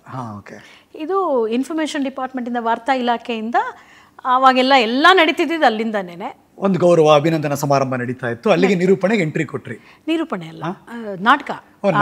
ಚಿಕ್ಕವೀರ ರಾಜೇಂದ್ರನ್ಗೆ ಇದು ಬಂದಿದ್ದು, ಮಾಸ್ತಿಗೆ ಜ್ಞಾನಪೀಠ ಬಂದಿದ್ದು, ಕಾದಂಬರಿ, ಬೃಹತ್ ಕಾದಂಬರಿ. ಅದನ್ನ ಕಪ್ಪಣ್ಣ ರಂಗರೂಪಕ್ಕೆ ತಂದ್ರು. ರಂಗರೂಪಕ್ಕೆ ತಂದಾಗ ಚಿಕ್ಕವೀರ ರಾಜೇಂದ್ರನಲ್ಲಿ ಬಹಳ ಮುಖ್ಯವಾದಂಥ ಪಾತ್ರ ಬರುತ್ತೆ. ಆತನ ಮಗಳು ರಾಜ್ಕುಮಾರಿ, ಅವಳು ಆ ರಾಜ್ಕುಮಾರಿ ಕ್ಯಾರೆಕ್ಟರ್ ನಾನು ಮಾಡಿದೆ. ನಿಮ್ಮ ಎಂಟ್ರಿನೇ ಪ್ರಿನ್ಸಸ್. ರಾಜಕುಮಾರಿ ಪಾತ್ರ. ಅಫ್ಕೋರ್ಸ್ ರಂಗಭೂಮಿಯ ಒಂದು ದೊಡ್ಡ ಶಕ್ತಿ ಶ್ರೀನಿವಾಸ್ ಜಿ ಕಪ್ಪಣ್ಣ, ಪ್ರೀತಿಯಿಂದ ನಾವು ಕಪ್ಪಣ್ಣ ಸರ್ ಅಂತಿರ್ತೀವಿ. ಅಲ್ಲಿಂದ ನಿಮ್ಮ ಮೊದಲ ಹೆಜ್ಜೆ? ಆವಾಗ ಕಲಾಕ್ಷೇತ್ರಕ್ಕೆ ಹೋಗೋದೇ ನನಗೊಂದು ದೊಡ್ಡ ಒಂದು ಇದು, ಎಲ್ಲಿಗೆ ಬಂದಿದ್ದೀನಪ್ಪ ನಾನು ಅಂತ. Dreams comes true Kalakshetra. ಯಾಕೆಂದರೆ ಎಲ್ಲರ ಕನಸಾಗಿರ್ತಿತ್ತು. ನಟರಂಗ ಇದೆಯಲ್ಲ, ನಟರಂಗ ಅನ್ನೋದು ಅವತ್ತಿನ ಬಹಳ ದೊಡ್ಡ ಒಂದು ಪ್ಲಾಟ್ಫಾರ್ಮ್ ಅದು. ಸೊ ಅಲ್ಲಿ ಅವಾಗ ಈ ಅಗೈನ್ ಈ ಶಾನೆಗುರ್ನಹಳ್ಳಿಯಲ್ಲೇ ನಾನು ರಾತ್ರಿ ಎಲ್ಲ ನಾಟಕ ನೋಡ್ತಿದ್ವಿ, ಅಲ್ಲಿ ನಾಟಕ ಆಡ್ಸೋರು. ಇವಾಗೆಲ್ಲ ಹಳ್ಳಿಗಳ ನಾಟಕ ನಡೆಯತ್ತಲ್ಲ, ಸರಿ ಬೈತಿರ್ಲಿಲ್ವ ಮನೇಲಿ? ವೃತ್ತಿರಂಗಭೂಮಿ ಅವ್ರ ಜೊತೆಲಿ ಬರೋರಲ್ಲ, ಅಣ್ಣ ಅಮ್ಮನ ಜೊತೆಲಿ ಇರೋರು. ನಮ್ಮನೆ ಅಕ್ಕಪಕ್ಕದವರೆಲ್ಲ ನಾವೆಲ್ಲ ಕುತ್ಕೊಂಡು ಎಲ್ಲ ಚಾಪೆ ದಿಂಬು ತಗೊಂಡೋಗಿ ರಗ್ಗು ತಗೊಂಡೋಗಿ ನಾಟಕ ನೋಡ್ತಿದ್ವಿ. ವೃತ್ತಿರಂಗಭೂಮಿಯ ನಾಟಕವನ್ನ ನೋಡಿದ್ದು ನಾನು ಅಲ್ಲೇನೇನೆ. ಸೊ ವೃತ್ತಿರಂಗಭೂಮಿ ನಾಟಕ ನೋಡ್ತಿದ್ದಂಗೆ ಮತ್ತೆ ಅಲ್ಲಿ ವೇಣುಗೋಪಾಲ ಸ್ವಾಮಿ ದೇವಸ್ಥಾನದಲ್ಲೇ ನಾಟಕ ಪ್ರಾಕ್ಟೀಸ್ ಆಗ್ತಿತ್ತು. ಇದು ನನ್ಗೊಂದು ಮೆಥಡ್ ಕಲ್ತಿದ್ದೆ ನಾ ಅಲ್ಲಿಂದ. ಈ ಟೈಮ್ ಕರೆಕ್ಟಾಗಿ ಹೋಗಬೇಕು, ನಾಟಕ ಅಂದರೆ ಒಂದು ಡಿಸಿಪ್ಲಿನ್, ಈ ಟೈಮ್ ಕರೆಕ್ಟಾಗಿ ಅಲ್ಲಿಗೆ ಹೋಗಬೇಕು. ಹವ್ಯಾಸಿ ರಂಗಭೂಮಿ ಅದು. ಯಾರು ಬೆಳಗ್ಗೆ ಹೊತ್ತು ಕೂತ್ಕೊಂಡು ನಾಟಕ ಪ್ರಾಕ್ಟೀಸ್ ಮಾಡ್ತಿರ್ಲಿಲ್ಲ, ಸಂಜೆ 6:30 ಎಲ್ಲ ಸೇರೋರು, ಎಲ್ಲ ರೌಂಡ್ ಮುಗಿಸ್ಕೊಂಡು ಇದಕ್ಕೊಂದು ಒಂದು ಶಿಸ್ತು, ಸ್ಕ್ರಿಪ್ಟ್ ಓದೋದು, ಹಿಂಗೆ ಓದಬೇಕು, ಈ ರೀತಿ ಡೈಲಾಗ್ಸ್ ಹೇಳಬೇಕು, ಸೀನ್ ಬರುತ್ತೆ, ಎಂಟ್ರಿ ಆಗಬೇಕು, ಎಕ್ಸಿಟ್ ಆಗಬೇಕು. ಇವೆಲ್ಲ ನನಗೆ ಅರ್ಥ ಅಂದರೆ ಇದೇನೋ ನಡೀತಿದೆ ಅಂತ ಗೊತ್ತಿಲ್ಲದೆ ಒಂದು ಸುಲಲಿತವಾಗಿ ನಂಗೆ ಅದು ಬಂತು. ಪ್ರೇಕ್ಷಕರ ಚಪ್ಪಾಳೆ ಬಿದ್ದಾಗ, ಮುಗಿದ ಮೇಲೆ ಎಲ್ಲರೂ ಬಂದು ನಿಮ್ಮ ಪ್ರಶಂಸೆ ವ್ಯಕ್ತಪಡಿಸಿದಾಗ ಏನು ಅಂದರೆ ಒಳಗಿನ ಆಸೆ ಏನು ಚಿಗುರುಡಿತಾ ಇತ್ತು? ಅಂದರೆ ಕಲಾಕ್ಷೇತ್ರದಲ್ಲೇ ಪರ್ಫಾರ್ಮ್ ಮಾಡಿದ್ದದು ಫಸ್ಟ್. ಆಮೇಲೆ ಅದು ಡೆಲ್ಲಿನಲ್ಲಿ ಮಾಸ್ತಿಗೆ ಇದು ತಗೊಳ್ತಿರ್ಬೇಕಾದ್ರೆ. ಆದರೆ ಡೆಲ್ಲಿದು ನನಗೆ ಅಷ್ಟೊಂದು ಇದನ್ನಿಸ್ಲಿಲ್ಲ. ಬಟ್ ಕಲಾಕ್ಷೇತ್ರದಲ್ಲಿ ಆ ಜನ ಹಳೇ ಇನ್ನೂ ರೆನೋವೇಷನ್ ಆಗಿರಲಿಲ್ಲ, ಅದ್ಭುತವಾಗಿತ್ತು ಕಲಾಕ್ಷೇತ್ರ. ನನಗೆ ಈಗಲೂ ಅದೆಲ್ಲ ಕಣ್ಣಿಗೆ ಕಟ್ಟುತ್ತೆ. ಏನು ಅನ್ಸುತ್ತೋ, ನಾನು ಕಲಾವಿದ ಆಗ್ಬೋದಪ್ಪ, ನಾನು ಚೆನ್ನಾಗಿ ಮಾಡ್ತಿದ್ದೀನಿ ಅಂತ ಎಲ್ಲರೂ ಬಂದು ಹೇಳಿದಾಗ ನಿಮಗೆ ಇಲ್ಲ ಇಲ್ಲ ಹರೀಶ, ಏನು ಗೊತ್ತಾ, ನನಗೀಗಲೂ ಅನಿಸುತ್ತೆ ಇವತ್ತಿನ ಮಕ್ಳುಗಳಿಗೆ ಇರುತ್ತಲ್ಲ, ಅಯ್ಯೋ ನಾನು ಅದಾಗ್ತೀನಿ ಇದಾಗ್ತೀನಿ, ಹಂಗೇನು ಇಲ್ಲ. ಏನಂತಂದ್ರೆ ನಾ ಇದನ್ನ ಮಾಡ್ತಿದ್ದೀನಿ, ನಾ ಇದನ್ನ ಮಾಡಬೇಕು. ಅಲ್ಲ, ಬಂದು ಅಪ್ರಿಶಿಯೇಟ್ ಮಾಡಿದ್ರೆ ನಿಮ್ಗೆ ಏನು ಫೀಲ್ ಆಗ್ತಿತ್ತು ಅವಾಗ? ಖುಷಿ ಆಗ್ತಿತ್ತು. ನಾನು ಪರ್ಫಾರ್ಮ್ ಮಾಡ್ತಿದ್ದೀನಿ, ನನಗೆ ಎಲ್ಲರಿಗೂ ನಾನು ಮಾಡೋದು ತಲುಪ್ತಾ ಇದೆ ಅನ್ನೋದು ನಂಗೆ ಗೊತ್ತಾಗ್ತಿತ್ತು, ಖುಷಿ ಆಗ್ತಿತ್ತು. ಬೇರೆ ಏನು ಕನಸಿಲ್ಲ ಏನು ಬೇರೆ ಏನು ಕನಸಿಲ್ಲ. ಬಟ್ ನಾಟಕ ಮಾಡೋದು, ಡೈಲಾಗ್ ಹೇಳೋದು, ಅವ್ರ ಜೊತೆ ಬೆರೆಯೋದು, ಆ ವಾತಾವರಣನೇ ಖುಷಿ ಆಗ್ತಿತ್ತು ನನಗೆ. ಸೊ ಈ ಲವ್ ಟು ಬಿ ಯಾವಾಗಲೂ ಹೋಗಿರೋದಕ್ಕೆ ಮಾಡೋದು ಕಂಟಿನ್ಯೂ. ಸೊ ಇದು ಕಂಟಿನ್ಯೂಸ್ ನಡೀತಾ ಇತ್ತಾ ನಾಟಕಗಳು? ಕಂಟಿನ್ಯೂಸ್ ಇತ್ತಾ? ಇಲ್ಲ, ಇದಾದ್ಮೇಲೆ ನನಗೆ ಈ ನಾಟಕ SSLC ಒಂದು ವರ್ಷ ಏನಿಲ್ಲ, ಓದಬೇಕು. SSLC ಆದ್ಮೇಲೆ ನನಗೆ ಫಸ್ಟ್ PUC ನಾನು ಸೇರ್ಕೊಂಡಿದ್ದು ಮಲ್ಲೇಶ್ವರದ ಕಲ್ ಬಿಲ್ಡಿಂಗ್ ಗೌರ್ಮೆಂಟ್ ಕಾಲೇಜ್, ಮಹಾರಾಣಿ ಕಾಲೇಜು. ಸೊ ಅದು ಹೆಂಗೆ ಅಂದರೆ ಬೆಳಗ್ಗೆ 8ರಿಂದ 12:30 ಮುಗ್ದೋಗೋದು. ಅದಾದಮೇಲೆ ಅಷ್ಟೊತ್ತಿಗಾಗಲೇ ನನಗೆ ಕರ್ನಾಟಕ ಜಾನಪದ ಪರಿಷತ್ತಿನ ಪರಿಚಯ ಆಗೋಗಿತ್ತು. ಈ ಸುಭಾಷ್ ಮುಖಿ ಹೇಳಿದ್ರಲ್ಲ, ಅವ್ರ ಜೊತೆನಲ್ಲಿ VN ಶಿವರಾಮ್ ಅಂತ ಹಾಡ್ತಾ ಇದ್ರು. VN ಶಿವರಾಮು ಪರಿಷತ್ತಿನ ಸೆಕ್ರೆಟರಿ, ಕಾರ್ಯದರ್ಶಿಗಳಾಗಿದ್ರು. ಸೊ ಅಲ್ಲಿಂದ ನನಗೆ ಅವ್ರ ಮೂಲಕ ನನಗೆ ನಾಗೇಗೌಡರು ಪರಿಷತ್ ಇನ್ನೊಂದು ಲೋಕ ಪರಿಚಯ ಆಗೋಯ್ತು. ಅದಂತೂ ಅದ್ಭುತ. ಜನಪದ ನಾಗೇಗೌಡರು ಅಂದ್ರೆ ಬೇರೆ ಲೆವೆಲ್ ಅದು. ಹೌದು. ಆಗ ಒಂದು ಒಂದು ಒಂದು ಅಕಾಡೆಮಿಕ್ ಆಗಿ ಅಂದರೆ ಫೋಕ್ಲೋರ್ ಆಸ್ ಎ ಸ್ಟಡಿ ಓದೋದು ಥರದಲ್ಲಿ ಅಂತ ಪರಿಚಯ ಆಗಿದ್ದು ಅಂದರೆ ಆಗ್ಲೇನೆ ಅವರು ಜಾನಪದ ಕೋಶ ಮಾಡ್ತಿದ್ರು, ವಿಶ್ವಕೋಶ ಮಾಡ್ತಿದ್ರು. ಬಟ್ ನಿಮ್ಗೆ ಆಗಲೇ ಜನಪದದ ಮೇಲೆ ನಾನೇನೋ ಕಲಿಬೇಕು ಆಸಕ್ತಿ ಅದು ಬಂದಿತ್ತು? ಅದು ಖಂಡಿತ ಬಂದಿತ್ತು. ಅಷ್ಟು ಆಸೆ ಶುರುವಾಗಿದ್ದು ಅಲ್ಲಿಂದ ನನಗೆ ನಾನು ಇದರಲ್ಲಿ ಏನಾದರೂ ಒಂದು ಮಾಡಲೇಬೇಕು, ಅದರಲ್ಲೂ ಕಲಾವಿದರಿಗೆ ನಾನು ಏನಾದರೂ ಮಾಡಲೇಬೇಕು, ನನಗೆ ಥೀಸಿಸ್ ಮಾಡ್ತೀನೋ, ನನ್ನ PhD ಮಾಡ್ತೀನೋ ಅನ್ನೋದು ನನಗೆ ಗೊತ್ತಿಲ್ಲ, ಇವ್ರುಗಳಿಗೆ ಏನಾದರೂ ಆಗಲೇಬೇಕು ಅಂತ. ನಾನು ಫಸ್ಟ್ PUC ಇದ್ದಾಗಲೇ ನನ್ನ ಹೆಬ್ಬಣಿ ಮಾದಯ್ಯನವ್ರನ್ನ ನಾನು ಭೇಟಿಯಾಗಿತ್ತು. ಅಂದರೆ ಆಗ್ತಾನೆ ವಿಡಿಯೋಗ್ರಫಿ ಫೇಮಸ್ ಆಗ್ತಿದ್ದಂಥ ಸಮಯ. ಅವ್ರನ್ನ ಟ್ರಸ್ಟ್ ಮೂಲಕ ಅವರು ಮಾಡ್ತಿದ್ದ ಪರ್ಫಾರ್ಮೆನ್ಸನ್ನು ವಿಡಿಯೋ ಶೂಟ್ ಮಾಡ್ತಾಯಿದ್ರು. ಸೊ ಫಸ್ಟ್ ಆ್ಯಂಕರಿಂಗ್ ನಾನು ಮಾಡಿದ್ದು ಫೋಕೆ, ಪೂಜಾ ಕುಣಿತದ ಬಗ್ಗೆನೇ ನಾನು ಆ್ಯಂಕರಿಂಗ್ ಮಾಡಿ. ರಂಗಭೂಮಿಗೆ ಇಳಿದಿದ್ರಿ, ಹಾಡುಗಾರಿಕೆಗೆ ಇಳಿದಿದ್ರಿ, ಜನಪದಕ್ಕೆ ಇಳಿದಿದ್ರಿ, ನಿರೂಪಣೆಗೆ ಇಳಿದಿದ್ರಿ. ದಿನದ 24 ಗಂಟೆಯಲ್ಲಿ ಇಷ್ಟಕ್ಕೆಲ್ಲವನ್ನು ಮೀರಿದ ಕೆಲಸ ಮಾಡ್ತಿದ್ರಿ ಆಗ್ಲೇ ಹಂಗಾರೆ? ನಾನು ನಿಜವಾಗ್ಲೂ ನಿಮ್ಮ ಡೇ ಪೂರ್ತಿ ಪ್ಯಾಕ್ ಆಗಿರ್ತಿತ್ತು? ಒಂದು ನಿಮಿಷ ಸುಮ್ಮನೆ ಇರ್ತಿರ್ಲಿಲ್ಲ ನಾನು. ನಾವೆಲ್ಲರೂ ಹೆಮ್ಮೆ ಪಡಬೇಕು ಡಾಕ್ಟರ್ ವತ್ಸಲಾ ಮೋಹನ್ ಅವ್ರಿಗೆ. ಯಾಕೆಂದರೆ ಕನ್ನಡದ ಕಲಾ ಜಗತ್ತಿನಲ್ಲಿ ನಾವು ಸಿನಿಮಾ ಅಂತ ನೋಡಿದಾಗ ಡಾಕ್ಟ್ರೇಟ್ಗಳು ತುಂಬ ಜನಕ್ಕೆ ಬಂದಿದೆ, ಆದರೆ ಥೀಸಿಸನ್ನು ಬರೆದು ಸಬ್ಮಿಟ್ ಮಾಡಿ ಡಾಕ್ಟ್ರೇಟ್ ತೆಗೆದುಕೊಂಡಿರೋರು ಇಬ್ರು ಇರಬೇಕು, ಇಲ್ಲ 3 ಜನ ಇರಬೇಕೇನೋ ಇದ್ರೆ. ಹೌದಾ? ಚಲನಚಿತ್ರ ಕ್ಷೇತ್ರದಲ್ಲಿ ಅಂತ ಬಂದರೆ ನಾನು ಮತ್ತೆ ಡಾಕ್ಟರ್ ಜಯಮಾಲಾ ಇಬ್ಬರೇ. ಇವಾಗ ಬೇರೆಯವರು ಬರ್ದಿರ್ಬೋದು, ನಂಗೆ ಗೊತ್ತಿಲ್ಲ. ಬಟ್ ಈಗ ನಿಮ್ಗೆ ಈಗ ಒಂದು 10-12 ವರ್ಷದ ಹಿಂದೆ ಅಂತಂದ್ರೆ ನಾವಿಬ್ರೆ. ಅಂದ್ರೆ ಥೀಸಿಸ್ ಅನ್ನ ಬರೆದು ಡಾಕ್ಟರೇಟ್ ತೆಗೆದುಕೊಂಡ್ರು. ಅಂದ್ರೆ ಗೌರವ ಡಾಕ್ಟರೇಟ್ ಬೇರೆ, ತಮಾಷೆ ಮಾಡ್ತಾರೆ ಎಲ್ಲರೂ. ಸಾರಿ, ನೀವು ಗೌಡ ಅಲ್ಲ ಅಲ್ವಾ ಅಂತಾರಂದ್ರೆ ಗೌರವ ಡಾಕ್ಟರೇಟ್ ಅಲ್ಲ ಅಲ್ವಾ ಅಂತ. ಆಕ್ಚುಲಿ ನಿಮಗೆ ಗೌರವ ಡಾಕ್ಟರೇಟ್ ಅನ್ನ ಕೊಡೋದು ಅದು ನಿಮಗೆ ನಿಮ್ಮ ಕೆಲಸಕ್ಕೆ ಮಾಡಿರುವಂತಹ ಒಂದು ರೆಕಗ್ನಿಷನ್. ಅದು ಆಕ್ಚುಲಿ ನಾವು ಡಾಕ್ಟರೇಟ್ ಹಾಕೊಳ್ಳಂಗಿಲ್ಲ ಅಂದ್ರೆ ಇದ್ರ ಪ್ರಕಾರ ಆಕ್ಚುಲಿ. ಆಮೇಲೆ ಡಾಕ್ಟ್ರೇ ಅಂತ ಕರೆಯೋದು ಯಾರನ್ನ ಕರಿಬೇಕು ಅಂದರೆ ನಿಜವಾಗ್ಲೂ ಮೆಡಿಕಲ್ ಮಾಡಿರುವಂಥವ್ರನ್ನೇ ಡಾಕ್ಟ್ರೇ ಅಂತ ಕರಿಬೇಕು. ನಮ್ಮನ್ನೇನು ಡಾಕ್ಟ್ರೇ ಅಂತ ಇಲ್ಲ, ಪ್ರೊಫೆಸರ್ ಅಂತಾರಷ್ಟೇ. ಟೀಚ್ ಮಾಡುವ ಪ್ರೊಫೆಷನ್ ಹೆಂಗೆ ಟರ್ನ್ ಆಯ್ತು? ಇಲ್ಲ, ಟೀಚ್ ಮಾಡೋದಕ್ಕಿಂತ ಟೀಚ್ ಮಾಡೋದು ಇದೆಯಲ್ಲ, ಅದು ನನ್ನ ಸೆಕೆಂಡ್ ಇನ್ನಿಂಗ್ಸ್. ಇದೆಲ್ಲ ಇಷ್ಟರೊಳಗೆ ನಾನು PUC ಆಗ್ತಿದ್ದಂಗೆನೆ ಡಿಗ್ರಿಗೆ ಸೇರಿದೆ ನಾನು. Naturally BSVP Vijayanagara college, Bharatiya Sanskriti ವಿದ್ಯಾಪೀಠ. ಅಲ್ಲಿಂದ ನಾಟಕ ಫುಲ್ ಇದಾಯ್ತು, ಲೆವೆಲ್ ಅಪ್ ಆಯಿತು. ಅಂದರೆ ಕಾಲೇಜು ರಂಗಭೂಮಿ, ಐ ಥಿಂಕ್ ನಮ್ಮ ಬ್ಯಾಚನೇ ಕಾಲೇಜು ರಂಗಭೂಮಿ ಅಂತ ಕರ್ನಾಟಕದಲ್ಲಿ ಏನಾದರೂ ನಾಟಕ ಕ್ಷೇತ್ರದಲ್ಲಿ ಇದೆ ಅಂತಂದರೆ ಈ ಟೈಮಲ್ಲೇನೆ 90s ಯಾರ್ಯಾರಿದ್ರು ರಿಮೆಂಬರ್ ಹೆಸರುಗಳು? ನಟರಂಗದಿಂದ ನಾವೆಲ್ಲ ಇದ್ವಿ. ಶರತ್ ಲೋಹಿತಾಶ್ವ, ರಾಜೇಶ್ ನಟರಂಗ, ಮತ್ತು ಹೇಮಂತ್ ಹೆಗ್ಡೆ, ಆಮೇಲೆ ನಂದಿತಾ, ಇವರೆಲ್ಲ ತುಂಬ ಆಮೇಲೆ ಸೌಮ್ಯ ಯಾಜಿ, ಚಿನ್ನಿ, ಐ ಮೀನ್ ಚೈತನ್ಯ, ಹೌದು, ನಾವೆಲ್ಲ ಒಂದು, ಆಮೇಲೆ ಮೋಹನ್, ಆಕ್ಟರ್ ಮೋಹನ್ ಇಲ್ವಾ, ಮೋಹನ್ನು, ನಾವೆಲ್ಲ ಆ ಬ್ಯಾಚ್. ಸೊ ಒಂದು ರಂಗಭೂಮಿಯಿಂದ ಬಂದಂಥವ್ರು ಅಂತಂದರೆ ಬಹುಶಃ ಐ ಥಿಂಕ್ ಇದೇ ಒಂದು ಕಾಲೇಜು ರಂಗಭೂಮಿಯಿಂದ ಬಂದವರು ಅಂದರೆ ಇದೇ ಬ್ಯಾಚ್. ಏನು ಮಾಡಿದ್ರಿ ಆಗ ಕಾಲೇಜು ರಂಗಭೂಮಿ ಆ ದಿನಗಳು? ಅದ್ಭುತ ಅದಂತೂ college, Maharani college, MES college, national college, Bharatiya Sanskriti ವಿದ್ಯಾಪೀಠ, ಆಮೇಲೆ ಚಿತ್ರಕಲಾ ಪರಿಷತ್ತವರು ನಾಟಕಕ್ಕೆ ಬರೋರು. ಆ್ಯಕ್ಚುಲಿ ಈ ಟೀಮ್ಗಳು ಮಾತ್ರ ಒಬ್ಬರಿಗಿಂತ ಒಬ್ಬರು ಎಂತೆಂಥವ್ರು ಡೈರೆಕ್ಟ್ ಮಾಡೋರು ಗೊತ್ತಾ. ನಮ್ಮ ಕಾಲೇಜಿಂದ ಕಪಣ ಡೈರೆಕ್ಟ್ ಮಾಡಿದರು, ಆಮೇಲೆ ಅಪ್ಪಗೆರೆ ತಿಮ್ಮರಾಜು ಡೈರೆಕ್ಟ್ ಮಾಡಿದರು, ಎಲ್ಲ ಜನಪದ ಗೀತ ನಾಟಕಗಳೇ. ಅಗೇನ್ ಕಾಲೇಜಲ್ಲಿ ನಾನು 3 ವರ್ಷನೂ ಮಾಡಿದ್ದೆ ಜನಪದ ಗೀತ ನಾಟಕಗಳೇ, ಎಕ್ಸ್ಕ್ಲೂಸಿವ್ ಆಗಿ. ಸೊ ಹಿಂದೆ ಮುಂದೆ ಸುತ್ತಾನೆ ಇದೆ ಜನಪದ ನಿಮಗೆ, ಸುತ್ತಾನೆ ಇದೆ. ಆಮೇಲೆ ಕೆರೆಗೆ ಹಾರ, ಲಕ್ಷ್ಮೀ ಗೋಪಾಲ್ ಸ್ವಾಮಿ, NMKRV, ನಾನು BSVP ಕಾಲೇಜು. ಸೊ ರಾಜೇಶ, ಶರತ್ ಎಲ್ಲನೂ ನ್ಯಾಷನಲ್ ಕಾಲೇಜು. ಸೊ ಚಿನ್ನಿ ಕ್ರೈಸ್ಟು, ಚಿನ್ನಿ ನನಗಿಂತ 2 ವರ್ಷ ಚಿಕ್ಕವನು, ನಾನು ಅವನಿಗಿಂತ 2 ವರ್ಷ ಸೀನಿಯರ್ ನಾನು. ಇವರೆಲ್ಲ ನ್ಯಾಷನಲ್ ಕಾಲೇಜು, ಚಿನ್ನಿ ಒಬ್ಬ ಮಾತ್ರ ಕ್ರೈಸ್ಟಿಂದ ಬಂದಿದ್ದ. ಈ ಥರ ಎಲ್ಲ ಕಾಲೇಜುಗಳಿಂದ ಬಂದಂತಹ, ಕಾಲೇಜಿನಿಂದಂತಹ ಬಂದಂತಹ, ರಂಗಭೂಮಿಯಿಂದಂತಹ ಬಂದ ಪ್ರತಿಭೆಗಳು ನಾವು. ನೋಡಿ, ಆ ಬ್ಯಾಚಲ್ಲಿ ಇರೋರು ಎಲ್ಲ ದಿಗ್ಗಜರೇ. ಈಗ ಎಲ್ಲರೂ ಅವರವರ ಹೆಜ್ಜೆ ಗುರುತುಗಳನ್ನು ತುಂಬ ಗಟ್ಟಿಯಾಗಿ ಊರಿದ್ದಾರೆ. That's a great thing. ಒಂದು ಬ್ಯಾಚಲ್ಲಿ ಇರೋರೆಲ್ಲ ಅದೊಂದು ಶ್ರಮಪಟ್ಟು ಮಾಡೋದಿದೆಯಲ್ಲ, ಅದ್ಭುತ. ಬಟ್ ಅವಾಗ ಒಂದು ಬೂಮ್ ಆಯ್ತಲ್ಲ, ರಂಗಭೂಮಿ ನಾಟಕಗಳು, ಅದ್ರಲ್ಲಿ ಸಕ್ರಿಯವಾಗಿ ಪಾಲ್ಗೊಳ್ಳೋದು. ನಿಮಗೆ ಬಹುಶಃ ನನಗೆ ಗೊತ್ತಿರೋಂಗೆ ಈಗ ಈ ತಿಂಗಳುಗಳು ದಿನಗಳು ಹೇಗೆ ಹೋಗ್ತು ಅಂತ ನಿಮ್ಗೆ ಗೊತ್ತೇ ಆಗಿಲ್ಲ ಅನ್ಸುತ್ತೆ ಅವಾಗೆಲ್ಲ.